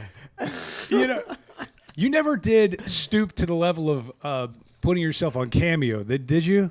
No. All right, good. I should have. No. Ned could put himself on Cameo. Oh, that's true. That's true. That's actually probably not Probably a good idea. not bad. Ned but Cameo. Like, remember, like Brent put himself on Cameo. I was like, ew. Like just because Cameo's there doesn't mean everybody should be on it. You know, have a little self-awareness. Don't do that. He Just on a side note, I don't even know what made me think of that. he like just gave up on any credibility or trying to be an entertainer at all and went straight to like gutter porn. Like the lowest of the, lowest, low level. like just your wife's blowing 3 guys for a free hotel room or some kind of shit like that. I don't know, man. So we could stay here I'll watch in the corner. as long as you let me stay here. I got camera 2. I'll be in the cuck chair. Cup chair. It's always great. I prefer like every time I look at a chair in a hotel room or like even my master bedroom at the house. Like, I don't even want a chair in my master bedroom at all because it gives the perception of some sort of cuck chair. Chair. Like even if it's some people they'll have a chair in their bedroom and they actually do read a book or they have their sip of coffee or something like that. Whenever I look at somebody with a chair in their room, I'm like cuck chair, and I don't want any Cuck chair. Yeah, You should write that on the in Sharpie on in the hotel room. it's cuck chair. The maid might miss it, and then the next people get to see, especially when the guy's sitting there watching. Cuck chair. Cuck chair. Oh my god. Sorry. I was chainsawing before you got here. We're having It was dark. I got here. no, I mean before you got here. Okay, like not as I pulled. All day long. Okay. All right. So we're having like a Christmas. So we're having a Christmas bonfire since we're doing it a week late. Yeah. And so I'm getting, I'm chainsawing some some pine tree logs. We got a couple fallen trees down there, so I'm just I'm not cutting down trees. I'm not Yeah, I I'm not gotcha. qualified to cut down large pine trees. And man, after like half an hour, I'm like, oh my god, Labor intensive? These tree trimmers, I got a whole new respect for them. And you think you just oh, it's like butter. It's like I think that's a lot of work. That's a lot of work. It is. But at least you have the logs to set a fire. Like I've kind of cut down all my trees that I can to use for wood. Oh, we got a lot of. I'll give you some wood. Please Come do, on. because now I got to go to Publix and buy it. And I'm going. Now I'm spending $10 to start a fire, and then I have to buy the starter logs because I'm not. I don't want to take any chances. I don't want to be out there trying to start a fire for an hour. Like I want the fire starter where I can go. This fire is going to be bright. In about 5 minutes time, we'll be good. How do you do it? Are you actually good at starting the fire? No, hopefully Don is not listening, because I've almost blown myself up 7 times because I use gasoline. Oh my God, no! You're not supposed to do that, are you? And Don says no. so I was just over there today. We have a big old pile, and I don't. That's not what I want for the bonfires. This giant, Alabama, no, what is it? Texas A&M bonfire. Okay. So I was like going to Burning Man. I'm burning that down, and then we're going to build a nice fire. And so I poured the gasoline. Didn't think I poured too much, And I'm like, Donna's like, "What are you doing?" I said, "I'm lining it with gasoline." She's like, "Well, you better be careful." I was like, it's like, bam! Anybody that pours gasoline on something and then lights a match and throws it in looks like a psycho. It just the appearance of it just looks psychotic because you don't know. It's so much fun. But you don't really know how much. The initial is so cool. Oh my God! So you don't use starter logs ever? No, gasoline. That thing burned like a mofo in no time flat. I didn't even think of using You gasoline. got to be careful though. Do as I say, not as I do. You got to be careful with that gasoline. I'll mess it up. Yeah, I'm sticking. I'm sticking to the starter logs. But the gasoline. So you're gonna do do you have like a fire pit? No, designated? we got a big old circle of concrete blocks and stones. Yep. Over there in the pasture, and we got a bunch of logs and brush, and we're gonna have us a bonfire. It's gonna be cold Saturday night, so we're gonna Really? Yeah. Oh man, 45 degrees. looks like I'll be having to go to Publix and purchase myself some more logs, starter logs to start a fire with. I'll have 3 starter logs, ma'am, because gasoline intimidates me. Can I also grab a couple bags of logs also because I don't know how to go to the woods and chop it down myself? Some lighter fluid as well. Yeah, Donna's out there. She's got a chainsaw out there. It's like a mini chainsaw. Is that what you were using? No. Okay. She was using that, and I was, I only have a 16 incher, so going through those pine logs was like laborious. Yeah. It is pretty I hate labor chainsaws. intensive. It's, because you got to be careful. The chain will come off, and that's a big pain in the ass. And the chain comes off 2 or 3 times every time. Yep. So Well, that's what I was telling your wife. I said my chain came off on mine, and I was like, couldn't figure it out. I go, well, I guess the chainsaw's broken. I guess that's it for this chainsaw.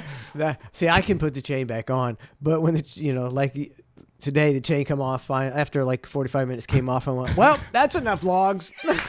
That's enough logs for today. That'll have to do. I did a fire earlier this week, right? Like early morning. It was like 6 a.m. I'm like, let me get up. I haven't really got up and actually did like a morning bonfire, right? Fire pit kind of thing. Yeah. So I'm like, let me start a morning fire. And so the family came out. We had everybody wakes up and Nice having coffee out there. little morning fire. Right. Fire. Just staring into a fire is awesome. It was lovely. And then, my wife is like talking to her parents and she's like, yeah, we had a fire. And father-in-law's like, well, who did the fire? Well, Matt did it. He did. Like that surprise. Like, he's not a man. We didn't know he could do that. When did he start doing man stuff? Oh, wow, you're like me. Totally. I am viewed as such a non-man around here. I'm ridiculed for my non-manness repeatedly. Yeah. I mean, and I'm good at a lot of things. I'm just not like. I know my limitations, and I know if we, not me, you, both of us, we collective, know that we can't do something or accomplish it, and have it work. Why try it? Because I can't. It's not like it's not going to go great. It's I could you could put me like in a room with a certain mechanical puzzle. Yep. For all eternity, and I would never solve it. I just don't have that in my brain. Same. We did an escape room about a year and a half ago. I would still be in that escape room to this day if it hadn't been for the other people. I would have, I'm looking at the clues. I'm like, how did you even figure that was up there? Like, I would still be in the room. There's no doubt in my mind. I have terrible at that stuff. I have, I'm a good athlete. I'm a provider. And an even better man. I clean litter boxes, but I don't do anything mechanical, and I can't. I can't learn. It's like not in here. It's not in here. What do they make fun of you for? That mainly like, if you would interview the people in this family about me, instead of like an amazing, talented person who, provided for his family right. in the house they're living on, they would all say, that goes to the wayside. I'm a complete jackass. I'm the biggest jackass that ever lived in all of humanity in history. But because why? Because you can't set a fire with. Because I can't, I don't know. The basic stuff that a man is supposed to traditionally know how to do. Yeah, it's like Donna does a lot of the man stuff around here. Like, somebody's window broke in their car. She YouTubed how to replace a window. I was like, man, I'd have been out there for 7 years trying to replace a window. I couldn't do it, and I would be crying because I just can't do that shit. I'm always of the mindset. Most people can't write a parody song, though, can they? Exactly. We've all got our things, and that's why when something breaks or like the air conditioner breaks, it's like, oh, well, just check this float valve and do this. And I'm like, I can. And I will, but don't expect it to get fixed. It's not going to get fixed. And secondly, that's why there's people that specialize in AC repair. Like, that's what they do. Yeah, they're good at it. They know their shit. Send them some work. That's what they know how to do. But they start young around here. The other day, we have a garbage can where you press the pedal and the lid comes up. Mm-hmm. And a lot of times the lid will come off and you have to reattach it in a certain way. And Donna's told me about 50 times how to reattach it, and I can't reattach it. And so I'm in the kitchen with Donna, and my 7-year-old granddaughter's behind me, and it comes off. And so I get the lid and I start to put it on, and she goes, "Come on, Pop, you can do it." and in such a condescending way. And so she's already joined them. She's one of them now. I was trimming my trees. This is about 6 months ago, and I had to go to the store and buy one of those long tree trimmers, not the electronic ones, right? Not electronic, not the electronic trimmer. Electronic for the laser beams. Just a regular tree, like a little saw, right? A little curved saw on the end, on a long pole. On a long pole, yeah, like that's so you.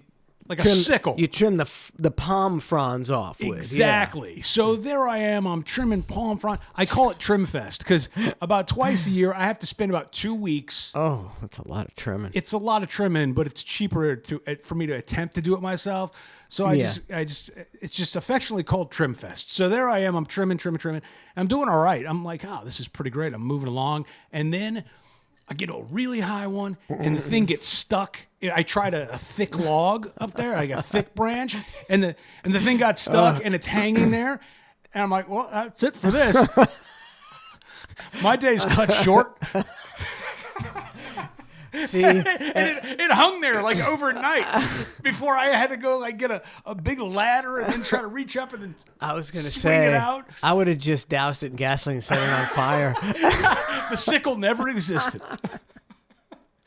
Yeah, but I'm not a total boob. It's like I can, boob, great word. That's a great word for it. Just a boob. I chainsawed a lot of stuff today, and I did it fairly effectively. It is nice when you do accomplish something. Okay, so I go out to get my chainsaw today, and I realize the chain's off because that's always when I quit chainsawing. Exactly. And I'm like, I gotta put the chain on. So I put the chain on, and it won't go on. And I was like, I realized that I'd bent some of the things, so that chain's not going to go on. I was like, I got to go buy a new chain. That's like $40. So I go head off to Ace Hardware and get the new chain, and I put it on. You know, this hour after I was supposed to start chainsawing, and I start chainsawing, and I was like, man, this guy sold me the wrong chain. It's doing nothing but smoking. It's smoking on this. I was like, this is just smoking on this thing. And I go to Don. I go to Don and I go, he sold me the wrong chainsaw. Blade, what do you call it? Chain. You call it a chainsaw chain. And she's like, did you put it on the right way? And I was like, what? You put it on the right way? My answer was, put it on the wrong way. I did the same exact thing. Totally backwards. And I didn't even think about it. I got it out of the package. Put it on, because obviously it's just a blade that you put on. Yes. Like, put it on backwards. I did literally the same exact thing. Literally. But my father-in-law came over and just did it in front of me, where he took it off and looked at me and did like that thing, like, you put it on the wrong way, son. And then fixed it like in front of you, and he didn't make me feel like an asshole about it, which he very well could have, right? But I knew. Like, he didn't have to say anything. Like, I disappointed. That's like, that's a bad father-in-law moment. But it was great on him, because, again, he could have really made me seem... Yeah. So he was like, cool. He was cool about it, but I knew. Deep down, I was like, this is not a good look for me. This is not good. I'm 44 years old. It's not going to get any better. No, it's not good. It's not like one day I'm going to wake up and go, you gotta do this now. You got to do something really manly to recover from that. I'm going to chop my arm off. Hey, father-in-law, chop your pinky off. Look, hey, watch this. I'm a man. I was fixing the garbage disposal, and hand slipped in there. Pinky's gone. What do you think of this? I'm a man now. Like at one time, garbage disposal scared the shit out of me. There was when we'd put the addition on, we were gonna have a door that went into Berlin's room. Then Donna decided she didn't want to have a door, but they'd already put the door in, you know. Yeah. And so, not the door, but just the frame it. Yeah. And so, we had to drywall it up. But this was after drywallers were long gone, and so she got my friend Brandon to come over and drywall it for me. On a Friday night, and so I'm... Because you're not going to do it. I'm not. It looked preposterous. The resale value of the house would have gone down $10,000 immediately. And so I'm sitting there handing him, Miller Lights and talking to him while he fucking drywalls up. Can I get you another drink? And this is the most emasculating thing in my lifetime. Just so emasculating. I hated it. Bro, my old house... My father-in-law, God bless him, he took our third car garage, right? It's like it was like a single car garage, and walled in for my birthday. Wow. Built out a home studio for me. Nice. Right? Nice. Like really cool stuff. That's a cool gift. It was great, and it was awesome. And then did they propofol you for like a month while he was doing it? It took him like a day and a half. That was the best part. Like, I'm like, whoa. Like, I went to work, I came home, and there's a new... And so then a short time later, I had to go up in the attic, and it was above the attic access. So I'm up in the attic because I had to get something down or whatever, and I'm foot stepping around. Next thing you know, my leg right through the ceiling. Were you walking on the drywall? I was apparently walking on the drywall. Yes, I was unaware. Walk on the beams. I didn't realize that I was not. So now my leg is halfway through, and I'm going. I can't tell anybody about. This is going to make me seem terrible, because now what do? Now I got a big hole in the ceiling. Of my your foot's dangling in the garage. You're holding a chainsaw with a blade on backwards, with no pinky. You're wearing your wife's underwear. How do you come back from that?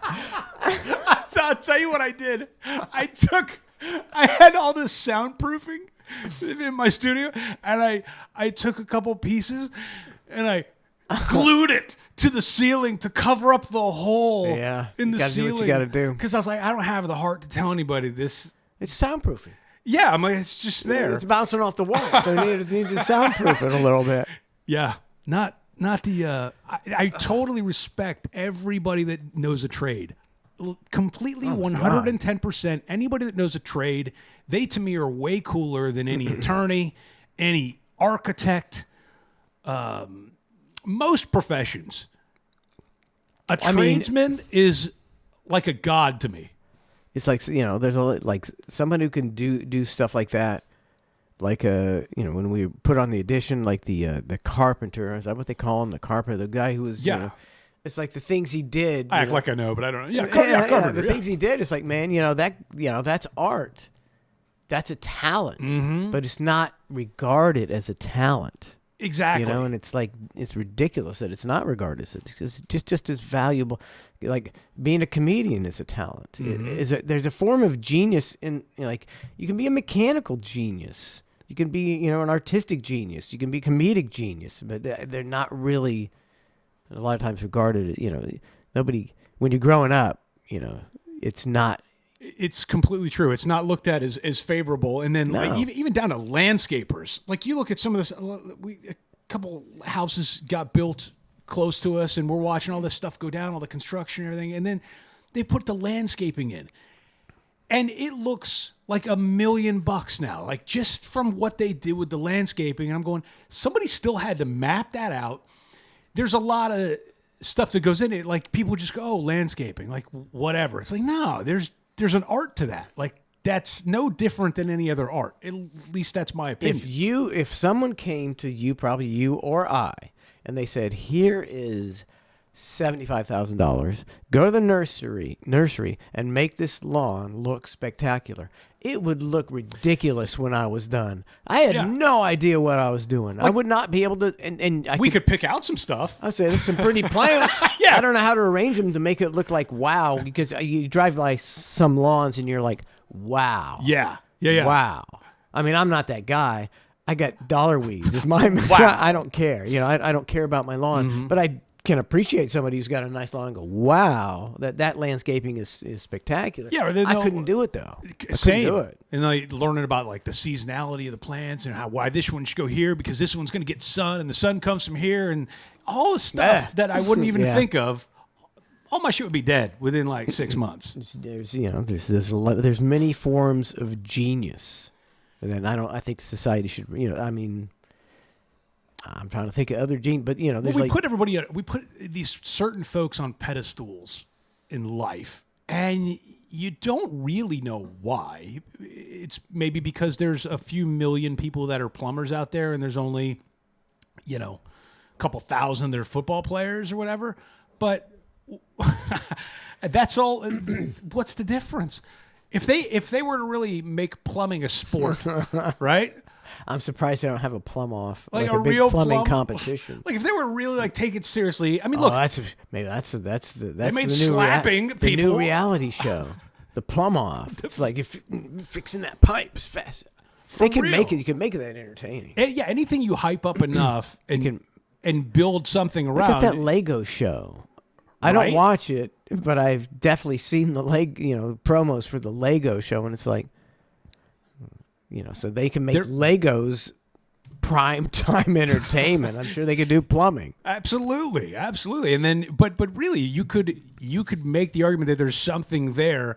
It just would have to form some sort of national plumbing league, and then build the hype around Jim the plumber versus Jake the plumber, and you could really build something around it. But my point is, they're not regarded as that, even though they have a pretty strong skill set in their own right. Yeah. But there is nothing wrong with if you are an elite athlete, an elite, singer, an elite something else artist, you should get rewarded, because that's true. You can be a great plumber, and then maybe there's only a few genius plumbers. There's very few. If you're a genius, you should be able to profit from that genius. How do you stand out as a plumber? Right? How do you know? You're just calling. How do you even get to the top of the plumbing ladder? You plumb like nobody else, man. Right? Like, how do you prove that you've done a great job? Because every plumber you call, they'll tell you something different. They're like, oh, well, yeah, they don't know what they're talking about. This is what's wrong, and then they'll do something, and then that doesn't work, and then you call another. They didn't know what they're doing. It's like the cable guy. Like we had a bad plumber for the addition. What they do wrong? It wasn't anything major. Just some some hots are cold, and some things have broken, and I can't remember them, but all the time when anything happens, we'll curse his name in this house. We'll curse his name. And if you were a real man, you would know how to reverse them. Oh, you're gonna put me in charge of something that could leak, right? No, never. Yeah, I can't do it. There's something in your brain. Like I say, most people can't write a parody song but to me, it's like a piece of cake. Mm-hmm. Well, for you, it's a piece of cake to change the transmission. To me, it's like some kind of Einsteinian equation. I could never figure it out. Bro, auto mechanic, forget about it. I don't even know where to begin. Like, how do you even start that? Doesn't make any sense. And they used to have auto mechanic as a class in high school. Sure. And then they took that out as an elective, which I wasn't going to take it to begin with, chances are, but I appreciated the fact that it was there. Why? And then all of a sudden they took it away. Me and Donna talk about this all the time. They don't want this to be a good education system. It's so obvious that you and me and Don, you can solve it in like 10 minutes. It's like, of course it should be shop. You take children and for the first 6 years you teach them reading, writing, and arithmetic. Right. And at age 12 you start figuring out what they want to do. You try to figure out what their proclivities are. These kids that can't learn in the classroom are making C's. Well, maybe they just need to work with their hands. And you funnel kids into what they're interested in. Yes. And they become successful and they go into trades instead of going to college, which for some people is a complete waste of time. Mm-hmm. But we don't.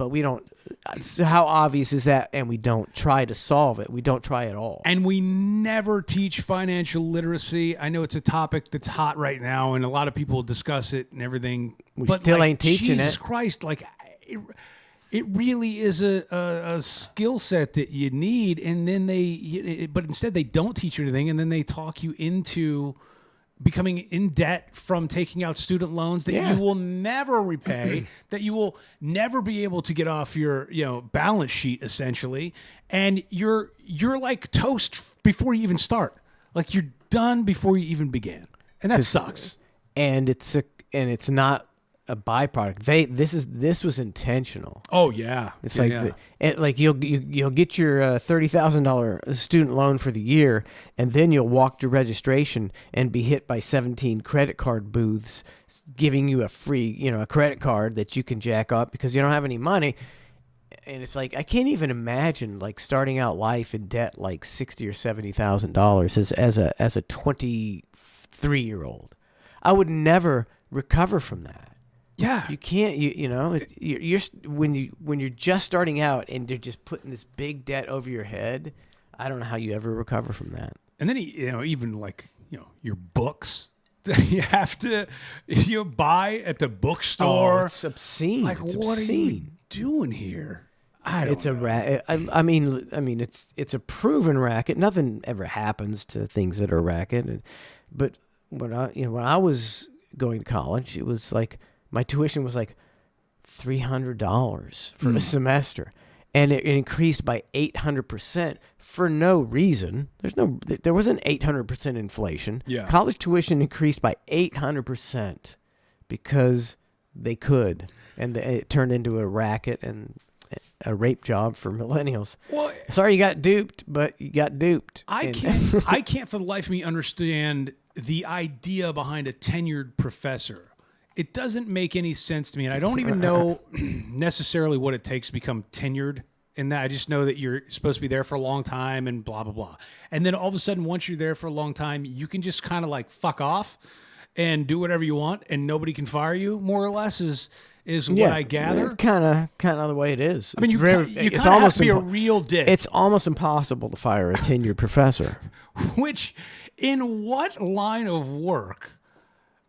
especially education, where these kids are paying to become educated, can you just go, I've been here a long time, I'm not really going to do what I'm supposed. I can do whatever I want now. It's so weird to me. And you know, my son, he had such a bad college experience. These tenured professors and these, like one, he had a professor who, you know, look, the guy's from like India or something like this, does not speak speak English very well. So how are you supposed to understand this professor in a classroom of 300 people when you can't understand what he's saying? No offense to anything, it's just the way it is. Then you stack it on higher then you got the next class, and this professor isn't even there. This professor has his teacher's assistant play a video of the class that he taught last year. The professor's not even there, but the professor's getting paid. He doesn't even have to show up. He can just play a video and not answer any questions, not be held accountable. It's just, I'm tenured. So what are you going to do about it? So you're paying top dollar for that. For that. You're going into debt for the rest of your life for that. For a replay.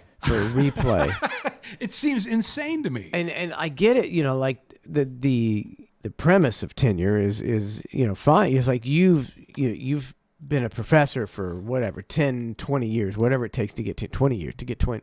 So yeah, you shouldn't be able to be fired when you deserve to. You're a good professor and you deserve to. If you're thriving. If you're a good and you're but there's no merit system. Society in America it's not a meritocracy. Does not work as a meritocracy, and that's the only fair thing is a meritocracy. But that's not how we do it. No, it's not. And you know, look, I'm sure teachers.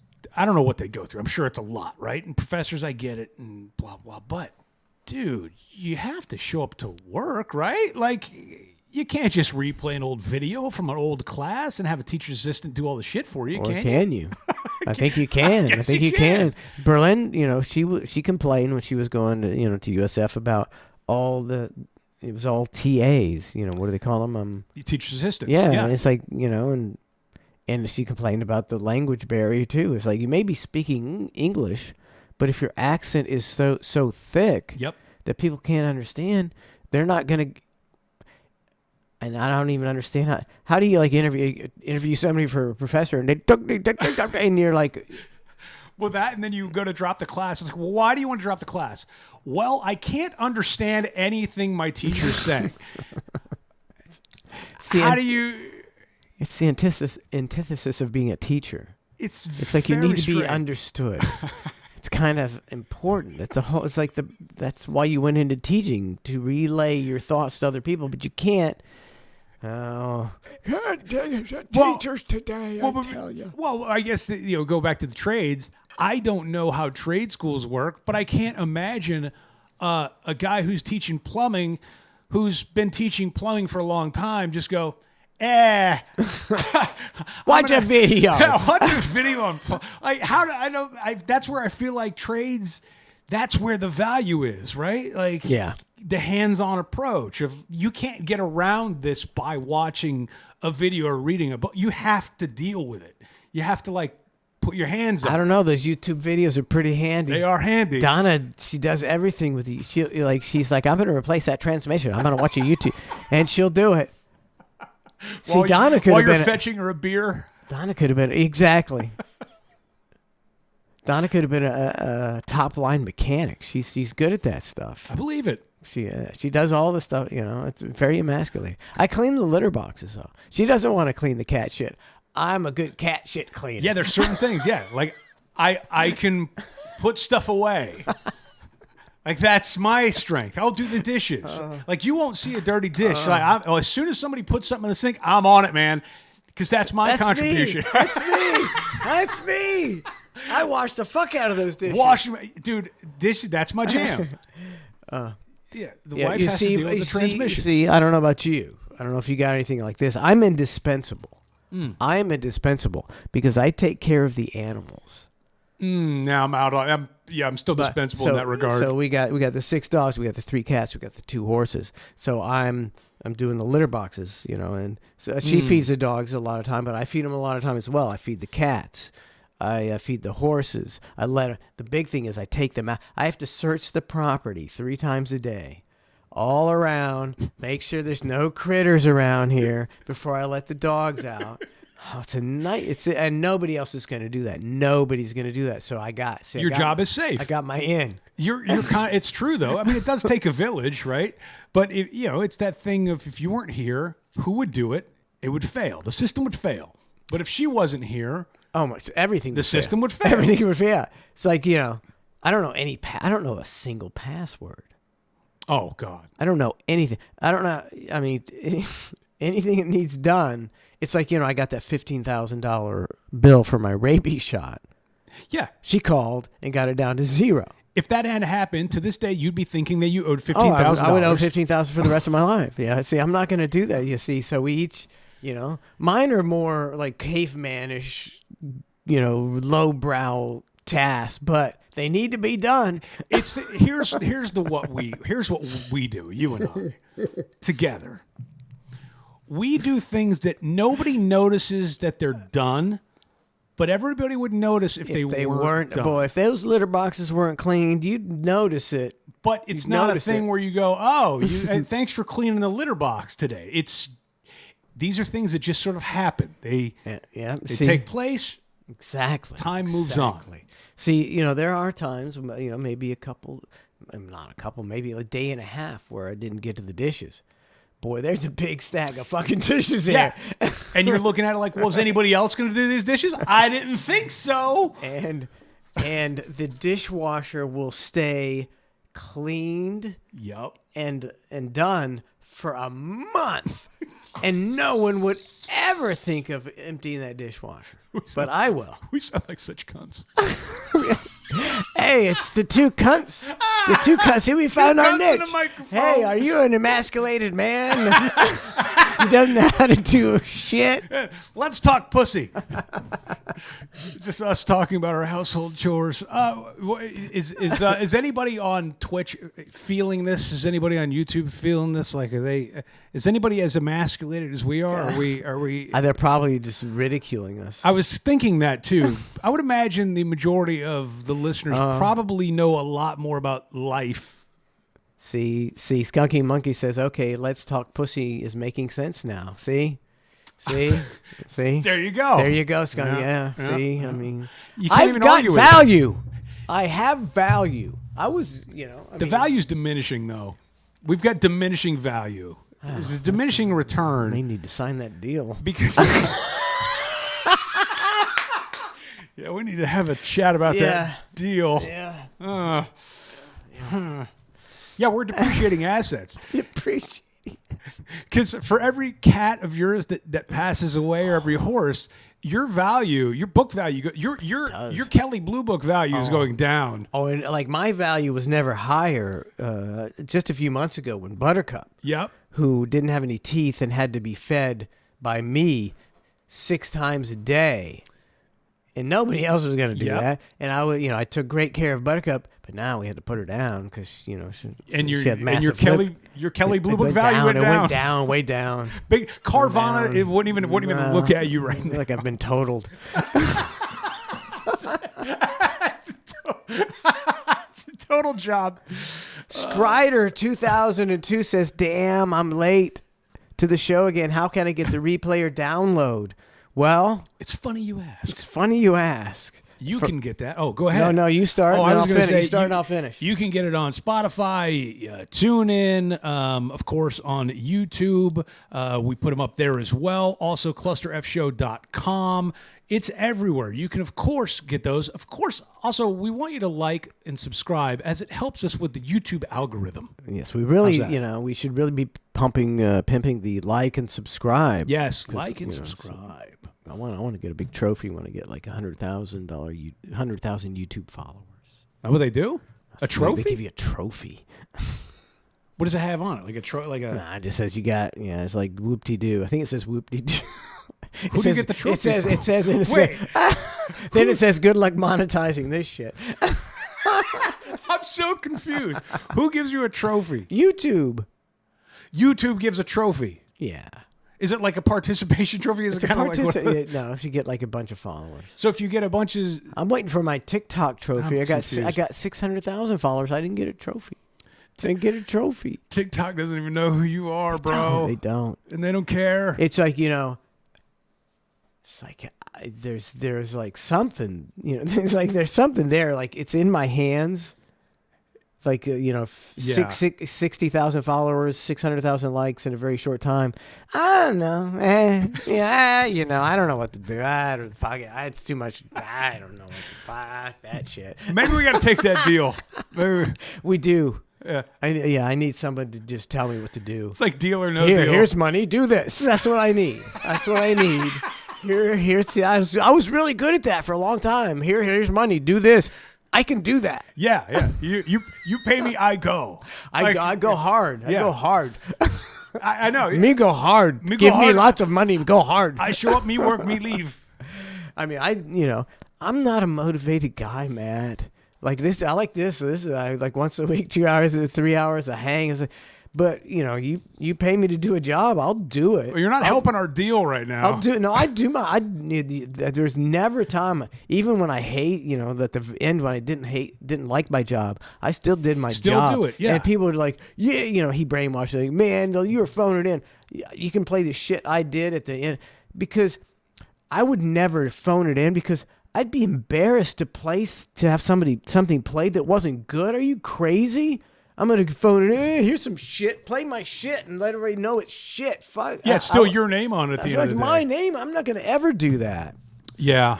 I even look at people who work remote, and they work remote and they'll call in sick. And I can't do that. Like, I would never do that unless I was on my deathbed or something. I can't call in sick if you're working remote. Like, it's just not a thing that, because it's like, it doesn't feel right. You're home already. How you calling sick when you're home? I could crawl from my bed to there's a different mentality of workers in general. I don't know. I never called in sick. I mean, I did. I called in sick, but it would only I would even I'd be halfway to work, and I'd be like, because I talk like that. Yeah. It's like this. Nobody wants to, I've listened to radio. Nobody wants to hear you on radio and you're like, what do you think, man? So, nobody wants to hear that. That's all, if I couldn't talk, I'm on radio. Mm-hmm. It's pointless to come in if my voice is so affected it sounds like crap. I never called in sick other than that.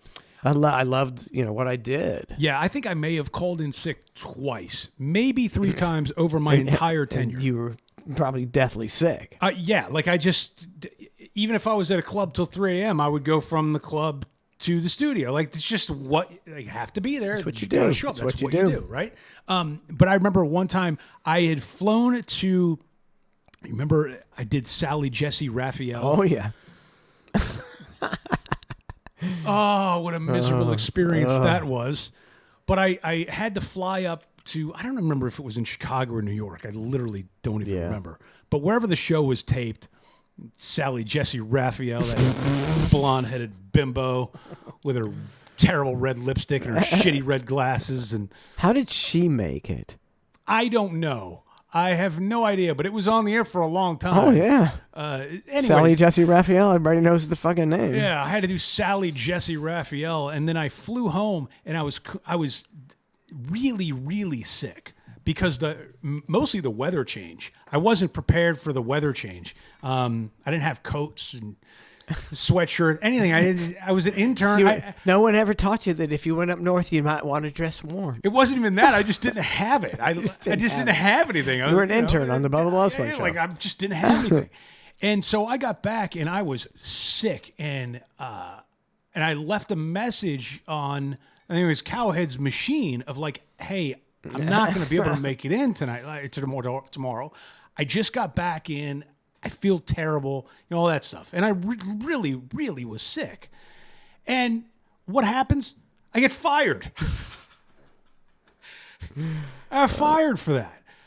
I just flew for I got nothing out of this experience at all.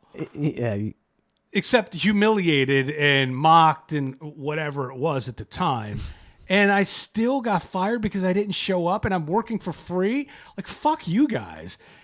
That's the kind of shit. How long were you fired before you came back? I think that one was like 2 months. 2 months. Or something. How many times did you get fired? Twice. Twice. That was the first time I got fired because we were at Mugs and Jugs doing a liquid lunch or something like that, like a radio station promotion. Actually, it wasn't even a radio station promotion. I think we were all like, it was a show lunch, and it was with this lady who had these gigantic breasts, like the biggest breasts in the world kind of thing. 44 triple Z's or something. Yeah, it was something weird. And at Mugs and Jugs, I think the cuck like wanted me to pull out my cock or something. Oh, so Like, you got to draw the line somewhere. At Mugs and Jugs, and I was like, I'm not going to do that. That's called a It was super weird. jail time is what that's called. Now it certainly would be. It was so strange. And I was like, I don't want to do that. He wanted me to like do it on stage or something. It was really, I was like, I'm not going to do that. And so Coward comes out, he goes, hey man, you're fired. And I'm like, this is how it is. But that was the first time. And then the second time was the Sally Jesse. But I think that was the only 2 times. But I also realized at that moment, I don't want anything to do with this fucker at all. Like, you know. If you were, as I should have been wiser, you could have, after you got fired for not whipping out your penis, you should have sued. Oh, looking back on it, and you don't sue, you don't sue the fat man. You sue the company because they got the deep pockets. It's like yeah, I can think of multiple instances. Oh my God, like 1,000 instances where people could have sued. Oh my God, and just broke the bank right there. Oh yeah. You just don't think about it at the time. It's like it's just part of your daily. It's part of your daily routine. Where you're like, oh, this is actually a lawsuit that would win. You just don't think about like it. Easily. You're just in that world. You're in that world. Yes. Like he nestled up like 3 or 4 people. Assault and battered them, and those people they just didn't think of what really they had. They had they had a $50,000 settlement in their pocket. Oh yeah, at least just a settlement. I mean, but you're in that world and you're kind of hypnotized and brainwashed, and you're not thinking about like, hey, this really isn't normal for the workplace. It's like it's like, can you imagine if like Mark Zuckerberg throttled up one of his assistants? No, it's like that's millions of dollars. Who's the guy who's the celeb that just got hit with one? Oh, Vin Diesel. Did he? Yeah, he got hit with one. An assistant accused him of like masturbating in front of her in a hotel room, like during the filming of Fast and Furious, like 15 years ago or something like that. And it's like, oh boy, here we go. And then Louis C.K. tweeted to him like, "Hey man, any advice?" I don't know what the fascination is with the guys dropping their pants and thinking that's gonna, go over well. I think it's like that's like you're into. It's different if both parties are into it, but if one girl you're just gonna masturbate in front of her, like what's? Well, I think that's what you're into. Okay, like if you're into masturbating in front of a girl who doesn't want you masturbating in front of her, yeah, and she's like, what the fuck is going? And you're like, yeah, and you can't leave because I'm famous, bitch. That's what it is. But isn't it a weird one though? Because how can you? I'm not even going to say it. You just don't know who's into what or who's not into it. Like if you're the. Yeah, but there ain't no girls into watching guys jack their dicks. There is. Not many. That's not a thing. It's a thing, man. No, it ain't. It's a thing. Where is it a thing? I don't know. It ain't a thing. I've seen some websites. It's a thing. No, I don't. I'm sure it's a bunch thing. Of dudes watching dudes. There ain't no women There's no. It's not a sensual thing. Like it's very utilitarian. Like women could pull it off, but a guy's just like, there's no guy. What do they sound like, the Gasparilla Parade? Yeah, there's no sensual masturbation for a man. It's violently disgusting. It's not pretty. I guess that's why have you seen a scene in a porn where it's like it's just a dude. There's not a lot of that. I always turned down the sound. I'm like, I don't need to hear that. We just Matt makes his own sounds. I like silent movies. Buster Keaton. Have you ever seen Buster Keaton porn? You don't No. even know who Buster Keaton No is. clue. Do you? Who's Oh, Buster he's a Keaton? I mean, there's only 2 silent film stars. Charlie Chaplin. That's and the only Buster one I know. Keaton. Buster Keaton was a silent. He was like, he was just like Was he as cool as Charlie Chaplin? He was like he did a lot of physical stuff. He was an amazing physical comedian. He was he Jim Carrey. It's silent Jim Carrey. Was he a rich man's Charlie Chaplin or a poor man's Charlie Chaplin? He was a Charlie Chaplin rival, I would say. Oh, okay, all right. It looks as if we have to end the broadcast. Oh, and then we'll do a little more for the VIP. I hate to end it. All right, Dude, well, so easy. Here's my list. I didn't talk about none of that shit. oh, there's a list. Maybe we can talk about the list later. All right. Yeah. Maybe we'll need the list later, but I didn't need it at all. Wow. All right. Well, I guess that's that. That's that. Every 2 weeks we do the hang. We just fucking talked for days. Well, we'll have to 7-hour podcast. I know that's the thing about the other deal. It's like, do we want to? A lot of hours. A lot of I hours. mean, what if we see? Like right now, I love you, buddy. I love you. 25 hours a week. Oh, that fucking Matt. Fucking Mike. He's been saying some shit that's getting under my skin. All of a sudden, there's parody songs being written. Yeah, it's not about you, Matt. All right. Thank you for Skrider 2002 subscribe for 12 months. Thank you very much. Thank you for listening to The Hang with Mike and Matt. Let's see what we got going on YouTube. Anybody still there? Fucking Like and subscribe. Go Go to Spotify. Promo. Look up The Hang. Yeah, follow us Mike whenever and Matt. wherever we may go. You never know where we may go. Wherever we may end up. Yeah, and you guys will still be here for you guys. Of course. Because you got it before anybody else got it. God damn it. Love you people like brothers. Take care. And we'll be back with more for the VIP.